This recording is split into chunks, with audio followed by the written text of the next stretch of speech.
أشهد أن لا إله إلا الله وحده لا شريك له وأشهد أن محمدا عبده ورسوله أما بعد فأعوذ بالله من الشيطان الرجيم بسم الله الرحمن الرحيم الحمد لله رب العالمين الرحمن الرحيم مالك يوم الدين إياك نعبد وإياك نستعين اهدنا الصراط المستقيم صراط الذين أنعمت عليهم صراط الذين أنعمت عليهم غير المغضوب عليهم ولا الضالين يؤتي الحكمة من يشاء ومن يؤت الحكمة فقد أوتي خيرا كثيرا وما يذكر إلا أولو الألباب۔ یہ آیت کریمہ سورۃ بقرہ کی آیت نمبر 270 ہے۔ اس آیت میں اللہ تعالیٰ فرماتا ہے وہ جسے چاہتا ہے حکمت عطا کرتا ہے اور جسے حکمت عطا کر دی گئی تو اسے یقیناً خیر کثیر یعنی بہت بڑی بھلائی بخش دی گئی، اور عقل مندوں کے سوا کوئی نصیحت حاصل نہیں کرتا۔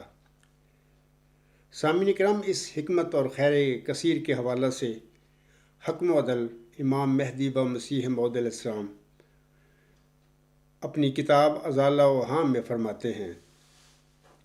آپ علیہ السلام فرماتے ہیں آسمانی مال جو خدائے تعالیٰ کے خاص بندوں کو ملتا ہے جس کو وہ دنیا میں تقسیم کرتے ہیں، دنیا کا درہم و دینار نہیں بلکہ حکمت و معرفت ہے،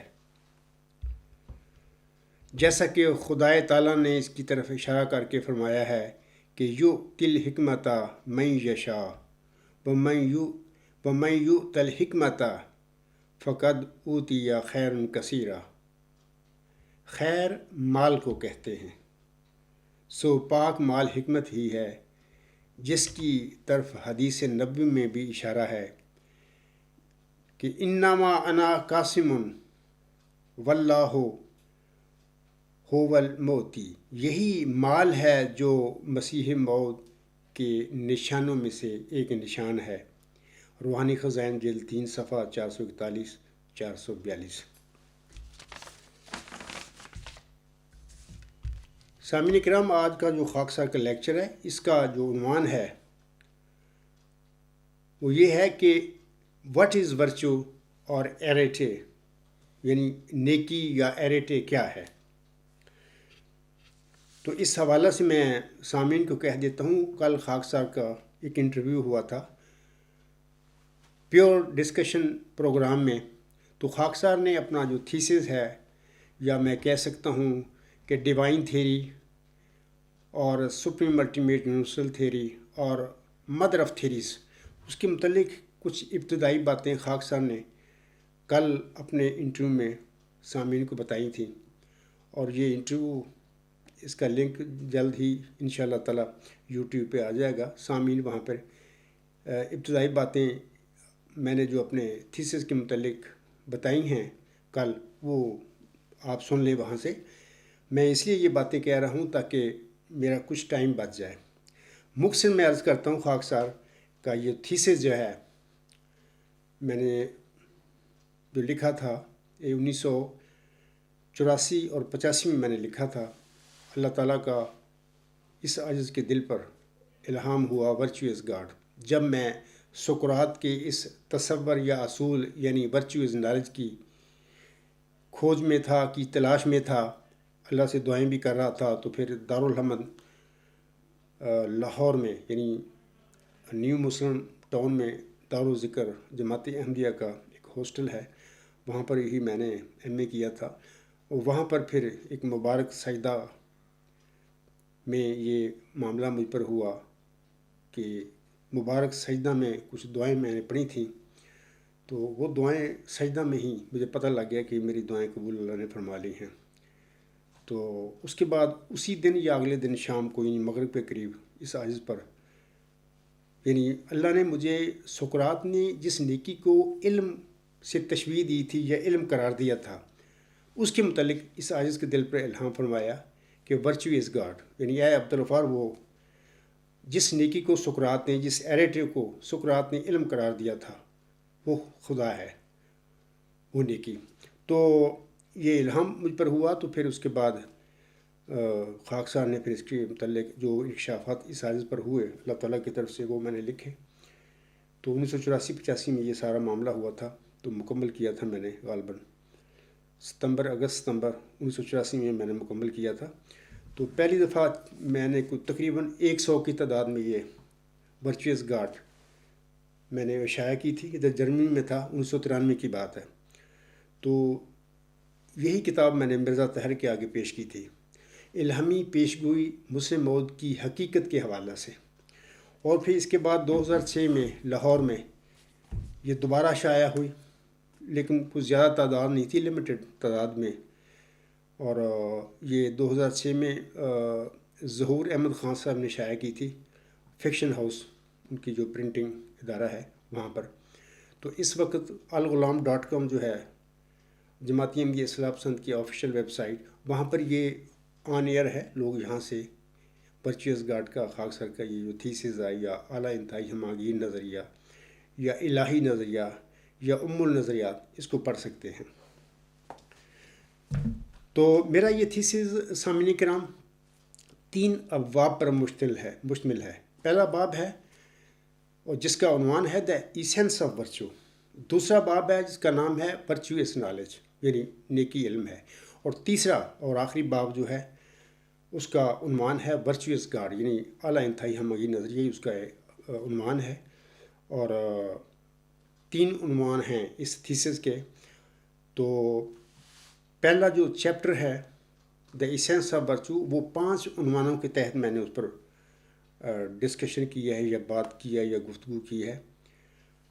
پہلا ٹاپک ہے واٹ از ورچو، دوسرا ہے فیسز آف ورچو، تیسرا ہے ورچو اینڈ فینامینن، اور چوتھا ہے virtue space time and virtue, اور پانچواں ہے پراپرٹیز آف ورچو. تو میرے سامعین جو ہیں یہ الغلام.com پر یہ تھیسس پڑھ سکتے ہیں. اور انشاءاللہ تعالی میں نے مناسب سمجھا ہے کہ اس کا متعلق میں اپنی زبان میں لوگوں کو بتاؤں، کیونکہ بعض تحریریں جو لکھتے ہیں لوگ، اور خاص کر لاجک اور فلسفہ کے حوالے سے، وہ بعض اوقات پڑھنے سے لوگوں کو سمجھ نہیں آتی ان کی. تو بعض اوقات اگر لکھنے والا خود اپنی زبان میں لوگوں کو سمجھانا چاہے تو وہ ایزیلی وہ سمجھ سکتے ہیں. تو اسی لیے میں اس کا ایک سلسلہ ہوگا لیکچروں کا ورچو از گاڈ جو ڈیوائن تھیری ہے اس کے حوالے سے. تو انشاءاللہ تعالیٰ میں چیپٹر وائز سب باتیں سامعین کو اس کے متعلق بتاؤں گا کہ میرے اس اعلیٰ انتہائی ہمگیر نظریہ سے مراد کیا ہے، اور جس نیکی کو خدا تعالیٰ نے مجھے بتایا ہے کہ وہ خدا ہے، اور سقراط نے 2500 سال پہلے بتا دیا تھا کہ یہی نالج ہے، تو اس کی حقیقت کیا ہے، اس سے مراد کیا ہے۔ تو آج کا پہلا اس سلسلے کے لیکچروں کا آج کا لیکچر پہلا لیکچر ہے۔ سامعین کرام، انتہائی اہم اور معنی خیز اصطلاح یعنی نیکی یا ایریٹے فلسفہ اور مذہب میں کوئی نئی نہیں ہے، بلکہ یہ اتنی ہی پرانی ہے جتنے کہ فلسفہ اور مذہب پرانے ہیں۔ ہر مرسل، ہر الہی پیغمبر کو اللہ تعالیٰ نے نیکی کی ماہیت کے متعلق پڑھایا، اور پھر آگے اس مرسل نے اپنی قوم کو اس کا درس دیا اور اس پر بہت زور دیا۔ ہمیں بتایا گیا ہے، جب ہم پڑھتے ہیں فلسفہ کی کتابیں یا مذہب کا علم جاننے کی کوشش کرتے ہیں، ہمیں پتہ لگتا ہے کہ نیکی ہماری حیات کا واحد اور تنہا مقصد ہے۔ ہماری کامیابی اس کے حصول میں مضمر ہے۔ اب سوال ہے کہ ہم اسے کیسے حاصل کر سکتے ہیں۔ اس کا حصول سامعین کرام در حقیقت اس کے پہچاننے اور اس کے سمجھنے میں ہی مضمر ہے۔ جہاں تک روایتی فکر یا سو کال تھاٹ، سو کال فلسفی کہہ لیں، جہاں تک اس روایتی فکر کا تعلق ہے تو یہ اس کے تذکرہ سے تو بھرا پڑا ہے، لیکن یہاں ہم اس کے مفہوم کے متعلق کوئی اطمینان بخش جواب نہیں پاتے۔ مفکرین کی لمبی فہرست میں سقراط جیسی سچی اور نیک شخصیت کا ذکر بھی ملتا ہے۔ اگرچہ سقراط کا فلسفہ بہت سادہ ہے، لیکن انتہائی اہم اور زرخیز ہے۔ اپنے معروف مقولہ یا تصور یا اصول میں اس نے ہمیں بتایا، یعنی دنیا کو بتایا ہے کہ ورچو از نالج، کہ نیکی علم ہے۔ اس تعلیم میں اس نے نیکی کی تعریف نہیں کی، بلکہ اسے علم کے ساتھ تشبیہ دی ہے، اور اس طرح اس نے بلا شبہ فہم رکھنے والے لوگوں پر اس کے حقیقی مفہوم کو ظاہر کر دیا ہوا ہے۔ اب سوال ہے کہ سقراط نے نیکی کے حقیقی مفہوم کو اہل فہم پر کس طرح اشکار کیا ہے۔ سامعین کرام کو خاکسار کے اس لیکچر کے آخر میں انشاءاللہ تعالیٰ اس کا علم ہو جائے گا۔ سامعین کرام، نیکی کیا ہے؟ پہلی نظر میں یہ سوال کٹھن معلوم نہیں ہوتا، مشکل معلوم نہیں ہوتا، لیکن محتاط مشاہدے اور گہری جانچ پڑتال کے بعد ہم اس سوال کو، کون سا سوال؟ نیکی کیا ہے، ایریٹے کیا ہے، اس سوال کو مشکل ترین پاتے ہیں۔ جب ہم اس کا یقینی اور صحیح جواب دینے کے لیے اپنی راہ میں مشکلات اور رکاوٹوں سے آگاہ ہوتے ہیں تو پھر ہم فلسفہ میں داخل ہو جاتے ہیں، یا فلسفہ میں کود پڑتے ہیں، یا ہمیں فلسفہ میں کودنا پڑتا ہے، کیونکہ ایسے بنیادی اور پیچیدہ سوالوں کے جوابات فلسفیانہ طور پر ہی دیے جاتے ہیں یا دیے جانے ممکن ہیں، یا ایسے بنیادی اور پیچیدہ سوالوں کے جوابات فلسفیانہ طور پر ہی معلوم ہو سکتے ہیں، لیکن یہ بھی واضح رہے کہ ایسے نہیں جیسے کہ ہم اپنی روزمرہ زندگی میں، حتیٰ کہ ایون سائنس میں بھی بعض اوقات لاپرواہی سے اور عقیدتاً کرتے ہیں۔ ایسے نہیں، بلکہ ناقدانہ طور پر ایسے تمام پہلوؤں کا مطالعہ کرتے ہوئے جو ایسے سوالات کو پیچیدہ بناتے ہیں، اور ان تمام ابہام کو محسوس کرتے ہوئے جو ہمارے روزمرہ دھندلے خیالات کے پیچھے ہوتے ہیں۔ لیکن یہاں پر میں ضمنی طور پر سامعین کو بتانا چاہتا ہوں کہ میری نظر میں لوگوں کو، مجھے نہیں علم لوگوں کا کیا خیال ہے فلسفہ کے متعلق، لیکن میری نظر میں کامن سینس ہی فلسفہ ہوتا ہے، اور یہ بھی کہ تقویٰ کا علم اور بطور خاص معرفت سے تعلق ہے۔ متقیوں غیر متقیوں کے پاس صرف اعتراضات اور کج بیسی ہوتی ہے. جو متقی ہیں وہ ایک دن بھی شک اسکول نہ گئے ہوں، لیکن ان میں اگر وہ تقوی ہے تو ان کے لیے یہ علم اور معرفت کو سمجھنا کوئی مشکل نہیں ہوتا. اس سوال کا سامعین کرام جواب دینے سے قبل میں یہ بتانا ضروری سمجھتا ہوں کہ نیکی یعنی ایریٹے کی اس اصطلاح کو اب تک کیا سمجھا گیا ہے. اسے سراسر ایک اخلاقی اصطلاح سمجھتے ہوئے نیک فعل یا عمل صالح کے مفہوم میں استعمال کیا گیا، جو کہ بالکل درست نہیں ہے. اسے سامعین یہ نہ سمجھیں کہ میں نیکی کی جو اصطلاح ہے اس کے اخلاقی مفہوم سے انکاری ہوں، ایسی کوئی بات نہیں. بلکہ میرا مدعا یہ ہے کہ یہ اصطلاح مکمل طور پر صرف ایک اخلاقی اصطلاح نہیں ہے. شاید کوئی یہ خیال کرے یا سمجھے کہ جب یہ اصطلاح صدیوں سے اس مفہوم میں یعنی اخلاقی مفہوم میں نیک فعل کے مفہوم میں استعمال ہو رہی ہے اور کی جا رہی ہے تو پھر اس مفہوم یعنی اخلاقی مفہوم کو شک کی نگاہ سے کیوں دیکھا جائے. لیکن سامعین کرام یہ معاملہ اس طرح نہیں ہے. میں آپ سب کو بتانا چاہتا ہوں کہ فکر یا فلسفہ بلکہ ہر قسم کے علوم کی ابتدا شک سے ہی شروع ہوتی ہے. شک ہی ہے جہاں سے پھر علم شروع ہو جاتا ہے. سقراط کی تعلیم یہ ہے کہ نیکی علم ہے، ورچو از نالج. اس اصول میں کیا سقراط نے اسے بطور نیک فعل استعمال کیا تھا؟ ہرگز نہیں، بلکہ اس نے اس لفظ یعنی نیکی کی اس اصطلاح کو اس مفہوم میں استعمال نہیں کیا تھا.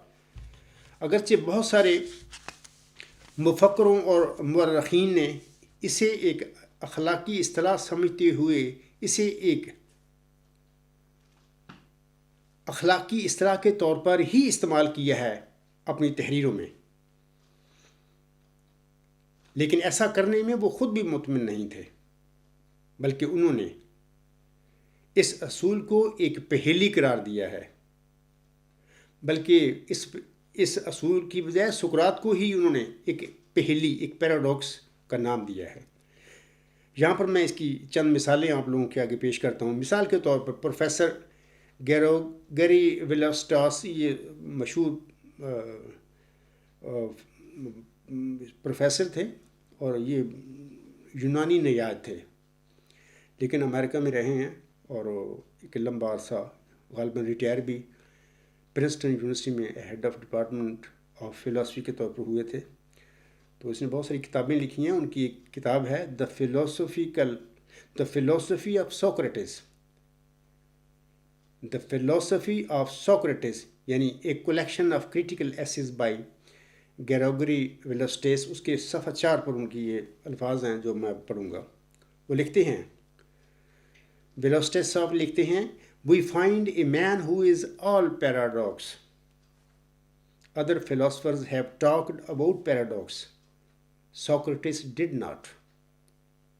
The paradox in Socrates is Socrates. Professor صاحب لکھتے ہیں، ہمیں ایک ایسے انسان کا پتہ ملتا ہے جو مکمل طور پر پہیلی ہے. دیگر فلاسفہ نے پہیلی کے متعلق بات کی ہے، سقراط نے نہیں. سقراط بذات خود ایک پہیلی ہے.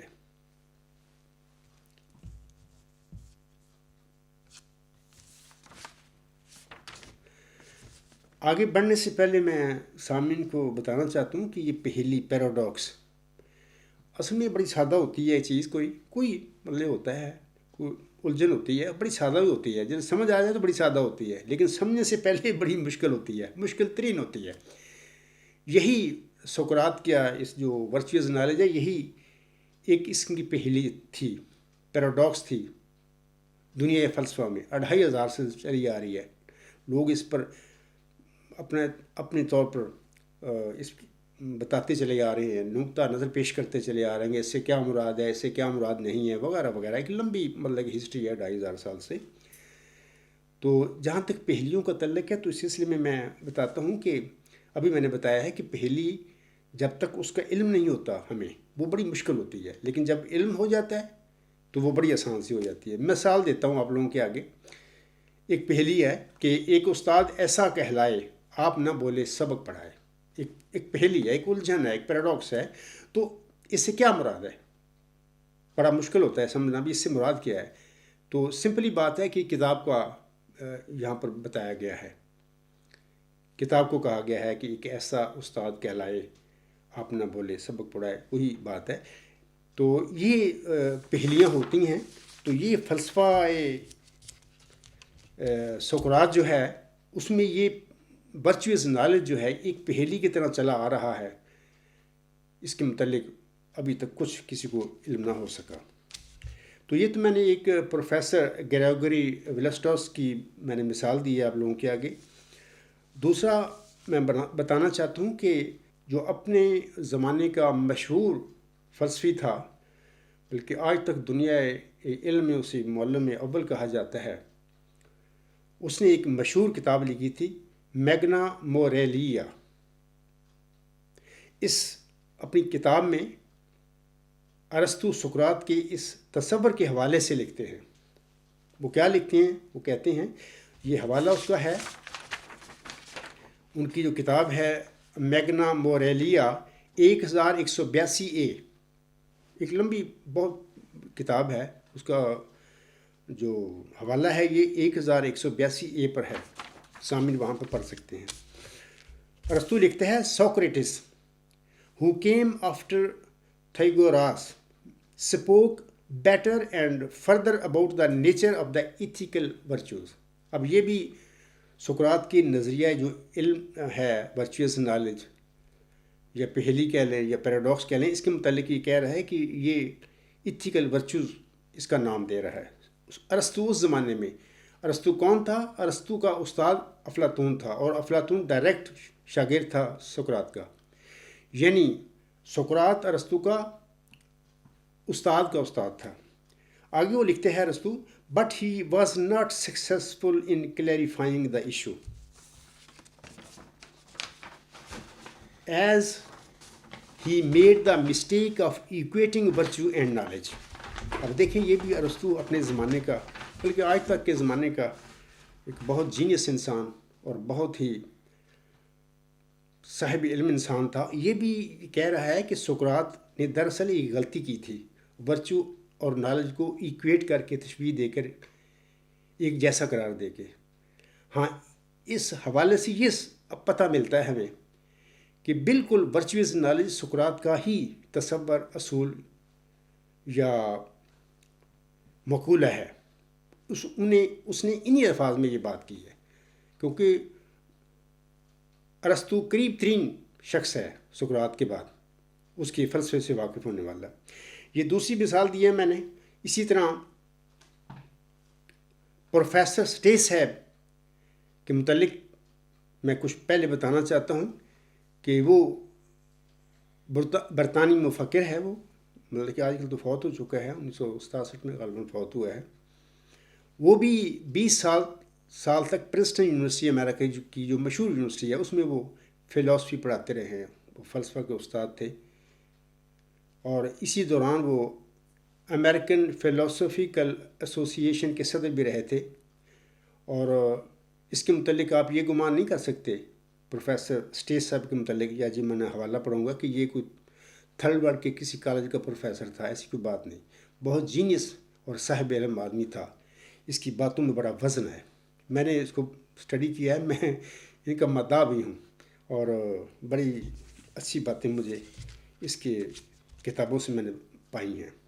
تو یہ سٹیس صاحب اپنی کتاب جو ہے اس میں لکھتے ہیں a critical history of Greek philosophy, page 156 157. وہ لکھتے ہیں سقراط کے اسی تصور کے حوالہ سے، if virtue is the sole end of life, what precisely is virtue? Socrates had given no clear answer to this question. The only definition he had given was that virtue is knowledge. But upon examination, it turns out that this is not a definition at all. Virtue is knowledge, but knowledge of what? It is not knowledge of astronomy, of mathematics, or of physics. It is ethical knowledge. یہ professor سٹیس صاحب بھی ethical اس کو سمجھ رہے ہیں یا کہہ رہے ہیں. It is ethical knowledge, that is to say, knowledge of virtue. To define virtue as the knowledge of virtue is to think in a circle. یہ عاجز بھی جب میں نے سقراط کے اس تصور کے متعلق غور و فکر شروع کیا تھا اپنے پوسٹ گریجویشن جو میں نے کی اس کے امتحان کے بعد، تو 4-6 ہفتے میں بھی اس پر غور و فکر کرتا رہا. میں بھی ایک دائرے میں گھومتا رہا تھا، کوئی پتہ نہیں تھا مجھے کہ اس کا مطلب کیا ہے. تو بعد میں پھر یہ میرا کتاب غلام مسیح الزمان کا جو مقدمہ ہے وہاں پر آپ پڑھیں تو کیسے کیا ہوا ساری باتیں، تو اس پر میں اس وقت میں نہیں بتاتا. تو لیکن بہرحال یہ واقعی صحیح کہہ رہا ہے پروفیسر اسٹیج صاحب کہ جب تک اللہ نہ اس کی حقیقت بتائے انسانوں کو، تو اس وقت تک یہ جو تصور ہے virtue is knowledge, knowledge virtue, یہ دائرے میں ہی انسان گھومتا رہتا، پتہ نہیں لگتا کہ نیکی کیا ہے، علم کیا ہے. تو آگے وہ اسٹیج صاحب کہتے ہیں to define virtue as the knowledge of virtue is to think in a circle and gets us no further in the inquiry of what virtue is. But Socrates, as a matter of fact, did not think in a circle. He did not mean that virtue is knowledge. اب دیکھنا وہ کیا فرما رہے ہیں. He did not mean that virtue is knowledge, although his doctrine is often somewhat misleadingly stated in that form. میں نے ابھی ارسطو کا حوالہ پیش کیا ہے کہ اس زمانے میں سقراط کے بعد کی یہ بات تھا، وہ بھی کہتا ہے کہ سقراط ورچوئل نالج ہی کہا کرتا تھا. تو بہر انہوں نے اس پر تنقید کیا ارسطو نے کہ یہ ان کی مسٹیک تھی. اب مسٹیک تھی یا نہیں تھی یہ الگ بات ہے، میں یہاں پر ضمنی کہہ دیتا ہوں کوئی مسٹیک نہیں تھی، انہوں نے بلکہ سچی بات کہی تھی. یہ ورچوئل نالج ایک تھیوری آف نالج ہے جو اس نے انسانوں کے آگے پیش کی تھی، لوگوں کے آگے. تو بہرحال اس کو ایتھیکل مطلب کہ ورچو کہنا، نظریہ کہنا، یہ بہرحال غلط فہمیاں تھیں. آگے اسٹیج صاحب لکھتے ہیں although his doctrine is often somewhat misleadingly stated in that form, what he meant was quite a different thing, that virtue depends upon knowledge. It is the first condition of virtue. The principle accurately stated is not that virtue is the knowledge of virtue, which is thinking in a circle, but that virtue depends upon the knowledge of virtue, which is quite straight thinking. سامعین کرام، جب میں نے M اے کیا تھا تو 5th year میں ہمارا ایک بلکہ 2 پیپر تھے، ایک مسلم پولیٹیکل تھاٹ اور ایک ویسٹرن پولیٹیکل تھاٹ. وہ ویسٹرن پولیٹیکل تھاٹ جب ہم نے اسٹڈی کیا تو اسی 5th ایئر کی بات ہے، تو وہاں پر پولیٹیکل تھنکرز کی بات ہوئی، گریک فلاسفر بھی پڑھے ہم نے، تو وہاں پر سوکرات بھی پڑھا. تو اس کے اسی تصور کی کتاب میں ذکر تھا، پہلی دفعہ میں اس سے واقف ہوا تھا. تو وہاں پر بھی وہ کتاب تھی ایک بڑی مشہور، سیجز آف ایجز، وہ میں نے پڑھی. تو وہاں پر یہی بات جو اسٹیج صاحب کہہ رہے ہیں وہیں پر بھی یہ بات لکھی ہوئی تھی کہ سقراط کا مطلب ورچو از نالج سے یہ تھا کہ ورچو ڈپینڈز اپان نالج. جب میں نے اس کو پڑھا تو پتہ نہیں، میں یہ سمجھتا ہوں کہ اللہ تعالیٰ کی کوئی اپنے ارادے تھے. میرے دل میں یہ سوال پیدا کر دیا گیا. میں کہتا ہوں یہ سوال بھی میرے ذہن کا نہیں تھا، اللہ نے پیدا کیا تھا کہ یہ جو کہہ رہے ہیں نا کہ سقراط کے اس نظریے کا مطلب یعنی ورچوئل نالج کا مطلب یہ ہے کہ ورچو ڈپینڈز اپان نالج، یہ ٹھیک نہیں ہے، یہ ایسے ہو نہیں سکتا. آگے میں چل کے بتاؤں گا کہ کیا وجوہات ہیں جس کی وجہ سے یہ ورچو، اس کو ہم اگر کہیں گے کہ virtue depends upon knowledge, it is totally wrong. تو اس وقت پھر یہ میرے دل میں سوال پیدا ہوا اور میں نے پھر اس وقت فیصلہ کیا کہ جب میں فارغ ہوں گا ایم اے سے، اس کے بعد میں اس پر غور و فکر کروں گا، دیکھوں گا کہ اصل حقیقت کیا ہے اس کنسیپٹ کی، سقراط کے اس کنسیپٹ کی. تو شروع میں 4-6 ہفتے میں بھی دائرے میں گھومتا رہا، کوئی پتہ نہیں علم کیا ہے اور نیکی کیا ہے. تو بہرحال اس کے بعد پھر اللہ نے مجھ پر فضل کیا، تو یہ ساری باتیں اللہ تعالیٰ نے الہاماً اس عجز پر انکشاف فرما دی. تو یہ اسٹیج صاحب کی میں نے حوالہ پڑھا ہے، اردو کا ٹائم نہیں میرے پاس، آپ کو سمجھ لیں، جو صاحب علم لوگ ہیں جو انگریزی جانتے ہیں وہ سمجھ گئے ہوں گے اس کا مطلب کیا ہے اسٹیج صاحب نے جو فرمایا ہے. ان سب مفکروں نے، سامعین کرام، اسے یعنی ورچو از نالج کو ایک پہیلی گردانا اور کوشش کی کہ وہ اس کے حقیقی مفہوم کا سراغ لگا سکے. اس کا وہ مفہوم جس مفہوم میں سقراط نے اپنے اس کنسیپٹ میں ورچو از نالج میں استعمال فرمایا تھا. سقراط کے بارے میں لکھا جاتا ہے کہ اس زمانے میں سقراط کہتا تھا لوگوں کے نیکی کیا ہے. جواب میں لوگ اس کو نیک کام بتانا شروع کر دیتے تھے، جیسے کہ آج کل میرے ساتھ بھی اس قسم کے لوگوں کا واسطہ ہے. وہ بھی ورچوئس گاڈ، اور جمبا صاحب کہہ رہے ہیں جی نیک کام خدا ہے. اسی طرح میں بار بار سمجھاتا ہوں کہ ایسی بات نہیں ہے. نہیں، جمبا صاحب کہتے ہیں نیک عمل، نیک کام خدا ہے. یہ کیسے ہو سکتا ہے؟ جبکہ سقراط کو بھی لوگ جب وہ کہتا تھا نا نیکی کیا ہے، ایرٹسی کیا ہے، تو وہ لوگ جو نیک کاموں کی باتیں کرنی شروع کر دیتے کہ ماں باپ کی خدمت کرنا، سچ بولنا، غریبوں کی مدد کرنا. وہ کہتا تھا بھی سر میں نیک کاموں کی بات نہیں آپ سے پوچھ رہا، میں پوچھ رہا ہوں کہ what is the concept of virtue, what is the concept of arete, وہ میں پوچھ رہا ہوں وہ کیا ہے. اسی طرح حسن کے متعلق کہتا تھا کہ what is the beauty, what is the beauty. لوگ حسین چیزوں کی باتیں کرتے تھے کہ جناب 14 کا چاند بڑا خوبصورت، وہ بیوٹی ہے، باغ ہیں، ایک بڑی خوشگوار ایک جھیل جو ہے وہ حسن ہے. وہ کہتا تھا کہ نہیں یہ حسین چیزیں ہیں. میں آپ لوگوں سے پوچھنا چاہتا ہوں، میں پوچھتا ہوں کہ what is the concept of beauty. اس حسن کا وہ تصور ہے، وہ کیا ہے؟ حسین چیزیں نہیں ہیں وہ بیوٹی. تو یہ باتیں اس زمانے میں اس کے ساتھ پیش آتی تھیں. تو ایسے میرے ساتھ بھی ایسی باتیں میں نے دیکھا ہے کہ لوگ نہیں سمجھتے، وہ اس قسم کی باتیں کرنے شروع کر دیتے ہیں. تو یہ بھی یاد رکھیں کہ اچانک چونکہ یہ نیکی کا لفظ استعمال کرتے ہیں لوگ، تو نیک کام میں، نیک عمل صالح کے مفہوم میں بھی استعمال کر رہے ہوتے ہیں. تو لہٰذا جب اس عرض پر یہ الہام ہوا ورچوئس گاڈ، تو ظاہر ہے کہ ان کی مجبوری بھی یہ ہے کہ وہ کہتے ہیں کہ جی نیک کام خدا جمبا سب کیسے ہو سکتا ہے، کیونکہ ان کو پتہ نہیں اس نیکی کی اسینس کا، اس کی ماہیت کا، اس کی روح کا، کہ جمبا صاحب کس مفہوم میں یہ بتا رہے ہیں، یا جمبا صاحب کو اللہ تعالیٰ نے یہ جو ورچوئس گاڈ کا اعلیٰ انتہائی ہمانگیر نظریہ بخشا ہے، اس میں نیکی کی کیا ماہیت اس کو بتائی گئی ہے. وہ اس کو تو میں نہیں سمجھتا بھی کتنے لوگ ہیں جنہوں نے میرا اس تھیسس کو پڑھا اور وہ سمجھا بھی انہوں نے. تو بہرحال ان کی یہ مجبوری میں سمجھتا ہوں. سامعین کرام، میں پروفیسر سٹیج صاحب کا ایک اور حوالہ آپ لوگوں کے آگے پڑھتا ہوں کہ وہ جو اس کے متعلق وہ کہتے ہیں سقراط کی اس ورچوئس نالج کے متعلق. وہ بڑی خوبصورت بات انہوں نے لکھی ہے اور بڑی سچائی کے ساتھ لکھی ہے اور دیانتداری کے ساتھ انہوں نے یہ بات لکھی ہے. وہ لکھتے ہیں، یہ ان کا حوالہ ہے a critical history of Greek philosophy. اس میں یہ حوالہ موجود ہے، غالباً پیج 149 ہے. وہ لکھتے ہیں but as far Socrates the sole condition of virtuous knowledge and as knowledge is just what can be imparted by teaching it followed that virtue must be teachable. The only difficulty is to find the teacher, to find someone who knows the concept of virtue.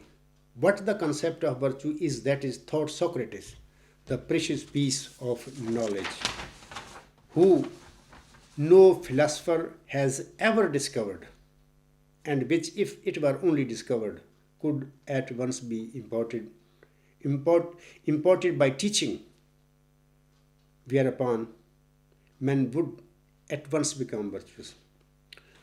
یہ بڑی بات وہ کہہ گئے ہیں سقراط کے اس تصور کے حوالے سے، ورچوئس نالج کے حوالے سے.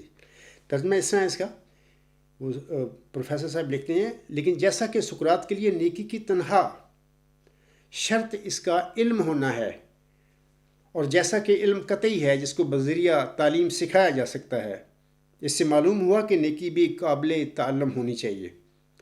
مشکل صرف یہ ہے کہ کسی معلم کو ڈھونڈا جائے جو نیکی کے تصور کو جانتا ہو.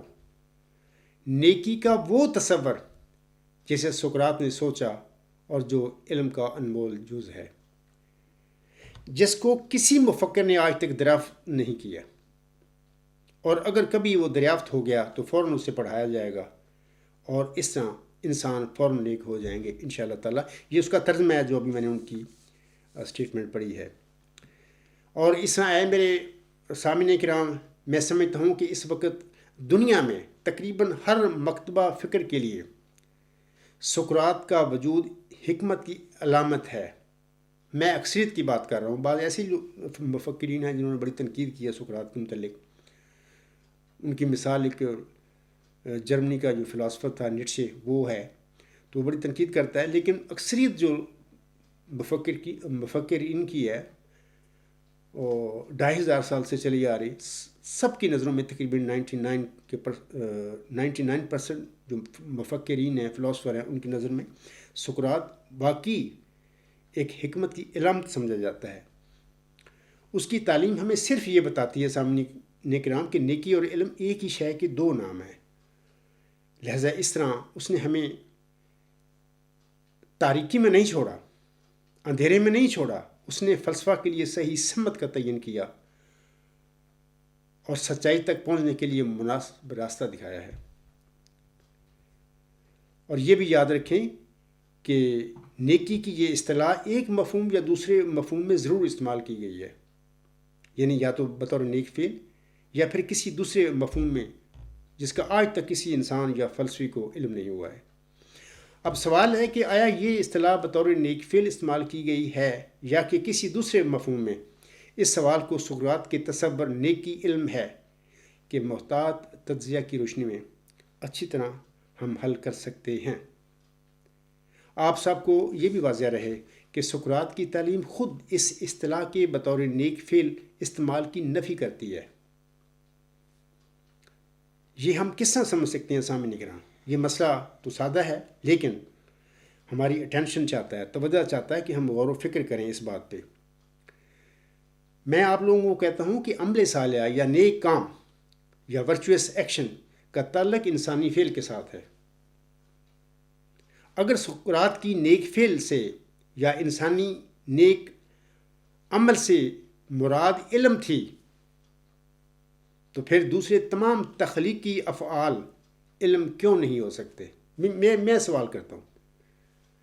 تخلیقی افعال سے مراد ہے کریٹیو ایکشنز، جیسا کہ نیک کام، نیک فعل، یہ بھی ایک فعل ہے، تو دوسرے کریٹیو ایکشنز وہ کیوں علم نہیں ہو سکتے؟ یہ ایک سوال پیدا ہو جاتا ہے اگر ہم سقراط کے اس تصور میں نیکی سے نیک فعل مراد لیں۔ ہم دیکھتے ہیں سامعین کرام جب ہم سقراط کی نیکی یا ایریٹی کی اصطلاح کو محض نیک فعل کے مفہوم میں استعمال کرتے ہیں، تو پھر اس طرح سقراط کا یہ تصور یا اصول بے معنی بن جاتا ہے۔ اور مزید یہ کہ آپ کو علم ہونا چاہیے کہ سقراط نیک فعل اور اپنے نیکی کے تصور کے درمیان فرق سے بخوبی آگاہ تھا۔ وہ جانتا تھا کہ نیک فعل کیا ہوتا ہے اور نیکی کا یا ایریٹی کا تصور کیا ہے، اس میں کیا فرق ہے، وہ جانتا تھا۔ میں اس کے حوالے سے پروفیسر اسٹیج صاحب کا یہ ایک تحریر آپ لوگوں کے آگے پڑھتا ہوں، ان کا ایک کوٹیشن ہے۔ وہ کہتے ہیں، یہ ان کی کتاب کے پیج 147 پر ہے، ایک critical history of Greek philosophy. وہ لکھتے ہیں، اسٹیج صاحب لکھتے ہیں، Socrates believed that a man can not act rightly unless he first knows what is right, unless in fact he knows the concept of right۔ اس کا مطلب یہ ہے کہ وہ جانتا تھا کہ رائٹ ایکشن ایک اور چیز ہے، کنسیپٹ آف رائٹ ایک اور چیز ہے، ان میں فرق ہے۔ جیسا کہ اس کا ترجمہ یہ الفاظ جو میں نے پڑھے ہیں اسٹیج صاحب کے، سقراط کو یقین تھا، ترجمہ اس طرح ہے کہ سقراط کو یقین تھا کہ انسان نیک فعل نہیں کر سکتا جب تک کہ وہ پہلے یہ نہ جانے کہ نیکی کیا ہے، جب تک در حقیقت وہ نیکی کا تصور نہ جانے۔ سامعین کرام، ان الفاظ سے یہ واضح ہے کہ سقراط نے نیکی کی اس اصطلاح کو نیک فعل کے مفہوم میں ہرگز استعمال نہیں کیا، اور مزید یہ کہ وہ نیکی کا تصور جاننے میں دلچسپی رکھتا تھا۔ وہ ایک عام انسان نہیں تھا، بلکہ اپنے وقت کا دانش مند ترین انسان تھا، اور کم از کم اس سے یہ توقع نہیں رکھی جا سکتی ایسے دانش مند ترین انسان سے کہ اس نے نیکی کی اس اصطلاح کو بطور عام فہم مفہوم میں استعمال کیا ہو۔ اس اصطلاح کو محض اخلاقی دائرہ تک محدود کرنا بالکل درست نہیں ہے. میں کہہ رہا ہوں، سامعین کو کہتا ہوں، سچی بات ہے کہ نیکی کوئی فلسفیانہ سامعین کرام سچ ہے اور اس کے صحیح مفہوم سے آگاہ ہونے کی ضرورت ہے. سقراط بذات خود اس اصطلاح کی نوعیت کے بارے میں خاموش ہے. تو ساری زندگی خاموش رہا. اس کی رہنمائی صرف نیکی کے علم کے ساتھ تشبیہ دینے میں پوشیدہ ہے. اس کے حقیقی مفہوم کو سمجھنے کے لیے آئیں، میں سامعین سے کہتا ہوں، سب جو میرے لیکچر سن رہے ہیں، آئیں پہلے ہم اپنے ذہنوں کو نیکی کے روایتی اخلاقی مفہوم سے علیحدہ کر کے اس پر، یعنی نیکی کی اصطلاح پر فلسفیانہ طور پر غور و فکر کریں. یہاں سے تھوڑا سا کچھ منطقی باتیں شروع ہو جائیں گی، اور بعض لوگ جو فلسفہ میں دلچسپی نہیں رکھتے یا ایک باریک سی باتیں ہوں گی، بعض لوگوں کو بڑی عجیب سی لگیں گی، بور بھی ہو جائیں گے بعض لوگ، لیکن صاحب علم لوگ جو گہرا ذہن رکھتے ہیں اور دلچسپی رکھتے ہیں ان باتوں میں، ان کو بڑا مزہ آئے گا سننے کا. بہرحال میں امید کروں گا کہ سب سامعین جو ہیں میری ان باتوں کو بڑے صبر کے ساتھ سنیں گے.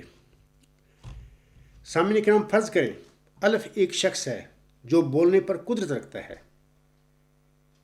اب میں یہ جو باتیں شروع کر رہا ہوں، میں وہ کنسیپٹ آف ورچو جو ہے اس عرض پر کھلا اور اللہ نے مجھے بتایا یا مجھ پر انکشافات فرمائے، کس طرح فرمائے، یہ ساری تفصیل ہے. اور پورا 1984 اور 85 مجھ پر یہ انکشاف ہوتے رہے اللہ تعالیٰ کی طرف سے. میں نے ایک دن بھی فلسفہ نہیں پڑھا. ایون جب کہ میں اپنے ایم اے کے امتحان کے بعد نیکی علم ہے پر میں نے غور و فکر شروع کیا، تو 4-6 ہفتے میں غور و فکر کرتا رہا، دائرے میں گھومتا رہا. تو میں بڑا شرمندہ ہوا، بڑی ندامت ہوئی مجھے کہ واٹ از نالج. یعنی میں ایک بہترین اسٹوڈنٹ رہا ہوں پڑھائی میں، ایم اے میں نے کر لیا ہے، تو مجھے تو یہ نہیں پتا واٹ از نالج. تو یہی حال واٹ از ورچو کا ہے. تو بات یہ ہے کہ ایون اس وقت I do not know what is the subject matter of philosophy. میں اتنا لا علم ہوں فلسفہ سے، یعنی تھا اس وقت. اب تو یہ سارا علم جو ہے کسی نے مجھے نہیں پڑھایا، اللہ نے پڑھایا، میں اللہ کا شاگرد ہوں. بعض تلمیذ الرحمن ہوتے ہیں جن کو رحمان پڑھاتا ہے، میں بھی ان میں سے ایک شخص ہوں. تو میں کہہ رہا ہوں کہ یہ جو باتیں ہیں یہ سب اللہ کی طرف سے سکھائی گئی ہیں. تو میں نیکی کے کنسپٹ کی طرف اب میں شروع ہو گیا ہوں کہ میں وہ بتاؤں آپ لوگوں کو. پھر میں عرض کرتا ہوں کہ فرض کریں الف ایک شخص ہے جو بولنے پر قدرت رکھتا ہے. کیا ایسا شخص بولنا بند کر دے گا؟ عقلی طور پر وہ ایسا نہیں کرے گا. جب کبھی وہ چاہے گا وہ بولے گا. مزید برآں جب ایسا شخص بولتا ہے سامعین کرام، تو اس کے بولنے کے فعل کو ہم اس کا بولنے کا فعل کہتے ہیں. اس کے بولنے کو ہم اس کا بولنے کا فعل کہتے ہیں. برخلاف اس کے سامعین کرام، اگر ایک اور شخص بھی ہے جو کہ پیدائشی طور پر گونگا ہے، تب اس حالت میں اس کا گونگا پن اس کا ایک فعل ہوگا. وہ گونگا پن ہے، وہ بول نہیں سکتا. آئیں ایک اور مثال لیتے ہیں. مثلا میں بول رہا ہوں اور یہ میرا بولنے کا فعل ہے. اسی طرح آپ سن رہے ہیں، یہ آپ کا سننے کا فعل ہے. مزید میرے سوچنے کو لیجئے، میں نے کیا بولنا ہے، یہ میرے سوچنے کا فعل ہے. اسی طرح آپ نے کیا سننا ہے، یہ آپ کے سوچنے کا فعل ہے. اس طرح ہم بجا طور پر یہ نتیجہ سامنے کرام نکال سکتے ہیں کہ ہر قسم کی مخلوق جو کائنات میں پائی جاتی ہے، حتیٰ کہ بذات خود کائنات ایک فعلی یا حرکی، یعنی ایک ڈائنامک اور ایکٹیو سٹیٹ میں ہے. یہ الگ بات ہے کہ بعض تخلیقی افعال کو ہم جانتے ہیں جبکہ بعض دوسرے تخلیقی افعال کو ہم نہیں جانتے. یہ حقیقت ہے. اس کائنات میں کوئی چیز جامد نہیں. ہر چیز ہمہ وقت ہر وقت حالت فعل میں ہے. اس منطقی نتیجے کے ساتھ سامعین کرام ایک اور متعلقہ سوال پیدا ہو جاتا ہے کہ کیا یہ تمام افعال غائی آبجیکٹو ہوتے ہیں، یا کہ بغیر غایت یعنی وداؤٹ آبجیکٹ بھی کوئی فعل ممکن ہے؟ میں جواباً عرض کرتا ہوں کہ تمام افعال ہمیشہ غائی ہوتے ہیں، آبجیکٹو ہوتے ہیں۔ ہر فعل کی ایک غایت ہوتی ہے۔ غایت جو میں اس کو لفظ استعمال کر رہا ہوں، غایت یعنی آبجیکٹ کی اصطلاح اس مفہوم میں استعمال کر رہا ہوں کہ جو فعل کو ممکن بناتی ہے یا جو کہ فعل کی وجہ بنتی ہے۔ مثال کے طور پر میں بول رہا ہوں، آئی ایم اسپیکنگ، میں بول رہا ہوں، کیا میرا یہ بولنے کا فعل کسی غایت کے بغیر ممکن ہو سکتا ہے؟ ہرگز نہیں، بلکہ یہ ظاہر کرتا ہے کہ یقیناً میرے بولنے کے فعل کی کوئی مخصوص غایت ہے، کوئی آبجیکٹ ہے، اور یہ اس کی غایت تقریر یعنی آبجیکٹو سپیکنگ ہوگی۔ اگر غایت تقریر موجود نہ ہو سامعین کرام، تو پھر ہمارا بولنے کا فعل بھی موجود نہیں ہو سکتا۔ ہم بولتے ہی غایت تقریر کی وجہ سے ہیں۔ عملی طور پر یہ صرف غایت تقریر ہی ہے جو کسی کے بولنے کے فعل کو ممکن بناتی ہے۔ اسی طرح سامعین کرام، آپ کے سننے کے فعل کی بھی کوئی مخصوص غایت ہے۔ مثلا کوئی غایت شنید، آبجیکٹو ہیئرنگ۔ چونکہ سننے کا فعل کسی غایت شنید کی بدولت ہی ممکن ہوتا ہے، لہذا غایت شنید کے بغیر بھی کسی کے سننے کا فعل ناممکن اور بے مقصد ہو جاتا ہے۔ اپنے اس مفروضہ کی وضاحت کے لیے سامعین کرام، آئیں ہم اب کچھ اور مثالیں لیتے ہیں۔ فرض کریں ایک شخص دیکھ رہا ہے، اس کے دیکھنے کے فعل سے ہمارا فہم خود بخود کسی غایت دید یعنی آبجیکٹو لوکنگ کے وجود کے متعلق نتیجہ اخذ کر لیتا ہے۔ یہ غایت دید یعنی آبجیکٹو لوکنگ باغ، چاند وغیرہ کوئی چیز بھی ہو سکتی ہے۔ اگر کوئی شخص یہ دعویٰ کرے کہ وہ بغیر کسی غایت دید کے دیکھ رہا ہے تو یہ بات بے معنی اور ناممکن ہوگی، ہو نہیں سکتی۔ عقل کہتی ہے، شعور کہتا ہے، کامن سینس کہتی ہے۔ یہ سب اس وجہ سے ہوتا ہے کیونکہ فعل اور غایت یعنی آبجیکٹ اینڈ ایکشن جڑواں ہوتے ہیں اور ہمیشہ اکٹھے رہتے ہیں۔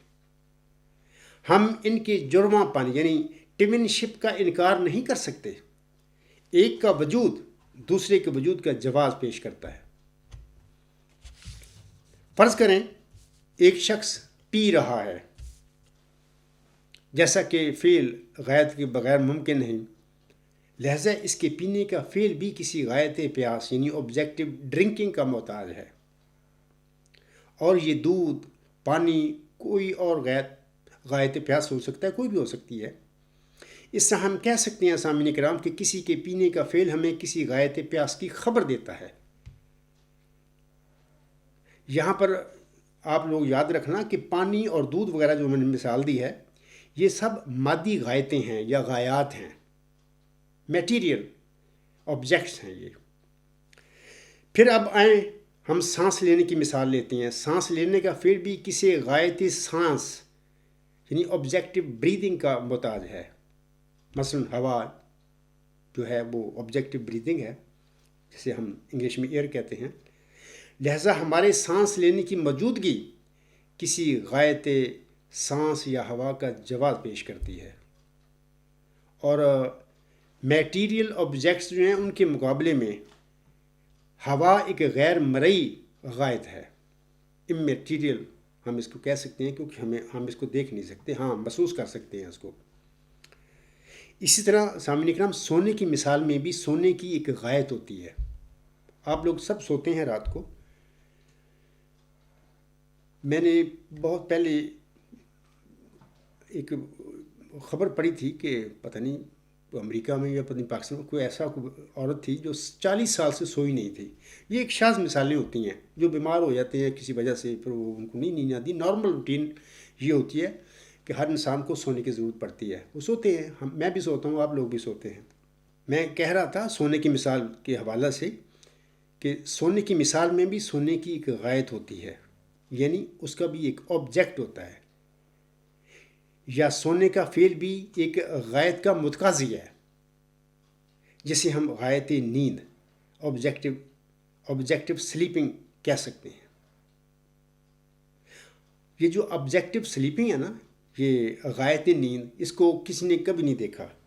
ہم سوئے ہوئے لوگوں کو دیکھتے ہیں، جو شخص سو رہا ہے وہ ہمیں نظر آتا ہے، لیکن وہ غایت نیند جو ہے وہ ہمیں نظر نہیں آتی۔ اس بندے کو کوئی نہیں پتہ ہوتا، لیکن اس کا وجود ہوتا ہے، آبجیکٹو سلیپنگ ہوتی ہے، اس کی وجہ سے ایک انسان کے سونے کا عمل وجود میں آتا ہے۔ ان مثالوں کی روشنی میں ہم دیکھتے ہیں سامعین کرام کہ تمام افعال اپنی غایات کی وجہ سے پیدا ہوتے ہیں اور انہی سے متعلقہ ہوتے ہیں۔ ایک کا وجود عقلی طور پر دوسرے کا وجود ثابت کرتا ہے۔ اب تک بہت ساری میں نے جو مثالیں دی ہیں آپ لوگوں کے آگے، بظاہر یہ بات بڑی عجیب معلوم ہوتی ہے، یہ جو مثالیں دے رہا ہوں، لیکن ہمیں یہ بات ذہن میں رکھنی چاہیے کہ بہت ساری سچائیاں ان افعال میں پوشیدہ ہیں۔ یہ اللہ کا فضل ہوتا ہے، جس انسان پر اللہ نے کوئی فضل کرنا ہوتا ہے اس کو بصیرت بخش دیتا ہے، اس کی ذہنی صلاحیتوں کو اجاگر کر دیتا ہے، اور پھر اس فضل یافتہ انسان کو اس قسم کی سچائیاں نظر آنی شروع ہو جاتی ہیں جو کہ عام لوگوں کو نظر نہیں آتی۔ یہ جو میں کہہ رہا ہوں اب باتیں عام لوگ میرے خیال میں غور نہیں کرتے، اگر غور کرتے ہوتے تو ورچوئل نالج کا اب تک کبھی کا پتہ لگ جاتا، لیکن لوگوں کو نہیں پتہ ان باتوں کا، وہ ان کا ذہن نہیں جاتا ہے ان گہری باتوں کی طرف۔ یہ گہرے راز ہیں، پوری نیچرل نیچر جو ہے ہمارا، یہ نیچرل لاز اس میں ہیں، لیکن اللہ جانتا ہے، اللہ نے یہ چیز پیدا کی ہیں۔ اللہ جس کو چاہے جس سچائی سے واقف کرنا وہ واقف کر دیتا ہے۔ تو میں کہہ رہا ہوں کہ ہمیں یہ بات ذہن میں رکھنی چاہیے کہ بہت ساری سچائیاں ان افعال میں پوشیدہ ہیں، یہ افعال ہیں ان میں پوشیدہ ہیں جو ہمیں نظر نہیں آتی، لیکن جس کو اللہ دکھانا چاہے اس کو دکھا دیتا ہے۔ بلا شبہ سقراطی طرز استدلال بھی ایسا ہی تھا۔ افلاطون کے مشہور رسالے معذرت یعنی اپالوجی اس کا نام ہے، اس میں اس قسم کی کافی مثالیں موجود ہیں۔ پروفیسر سٹیج صاحب لکھتے ہیں، میں ایک مثال آپ لوگوں کے آگے پڑھ دیتا ہوں، یہ ان کی کتاب کے صفحہ 146 پر ان کا الفاظ ہیں، a critical history of Greek philosophy. Stace صاحب لکھتے ہیں ہز میتھڈ یعنی سقراط کا method, his method of forming concepts was by induction, استقراء جو متن کی دنیا میں لوگ سمجھتے ہیں۔ He would take common examples of actions which are universally admitted to be prudent and would attempt to find the quality which they all have in common and by virtue of which they are all classed together and so form the concept of prudence. Then he would bring up fresh examples and see whether they agreed with concept so formed. If not, the concept might have to be corrected in the light of the new examples. Stage صاحب لکھتے ہیں اس یعنی سقراط کا تصورات بنانے کا قاعدہ بذریعہ استقراء بائی انڈکشن تھا۔ وہ افعال کی عام مثالیں لیتا جنہیں ہماگیر طور پر ہوش مند پروڈنٹ تسلیم کیا جاتا تھا۔ یہ ایک مثال دی ہے سٹیج صاحب نے، اور ان میں مشترک خاصیت ڈھونڈنے کی کوشش کرتا جس کی بدولت ان سب کو ایک ہی کلاس ایک ہی قسم میں رکھا جاتا، اور اس طرح ہوش مندی یعنی پروڈنس کا تصور تشکیل دیتا۔ پھر وہ اور مثالیں لیتا اور دیکھتا کہ کیا آیا یہ تشکیل دیے ہوئے تصور کے ساتھ پورا اترتی ہیں، اگر نہیں تو تصور کی نئی مثالوں کی روشنی میں اصلاح کی جاتی۔ سامعین کرام، یہ جاننے کے بعد کہ تمام افعال کا وجود ان کی غایات کے وجود کا محتاج ہے، آئیں ایک اور سوال کی طرف چلتے ہیں۔ وہ سوال یہ ہے کہ یہ افعال جو ہم سر انجام دیتے ہیں، یہ افعال ہم کیوں سر انجام دیتے ہیں؟ یہ سوال ہے۔ اس کا سادہ سا جواب یہ ہے کہ ہم انہیں اپنی ضرورتوں کی بدولت سر انجام دیتے ہیں۔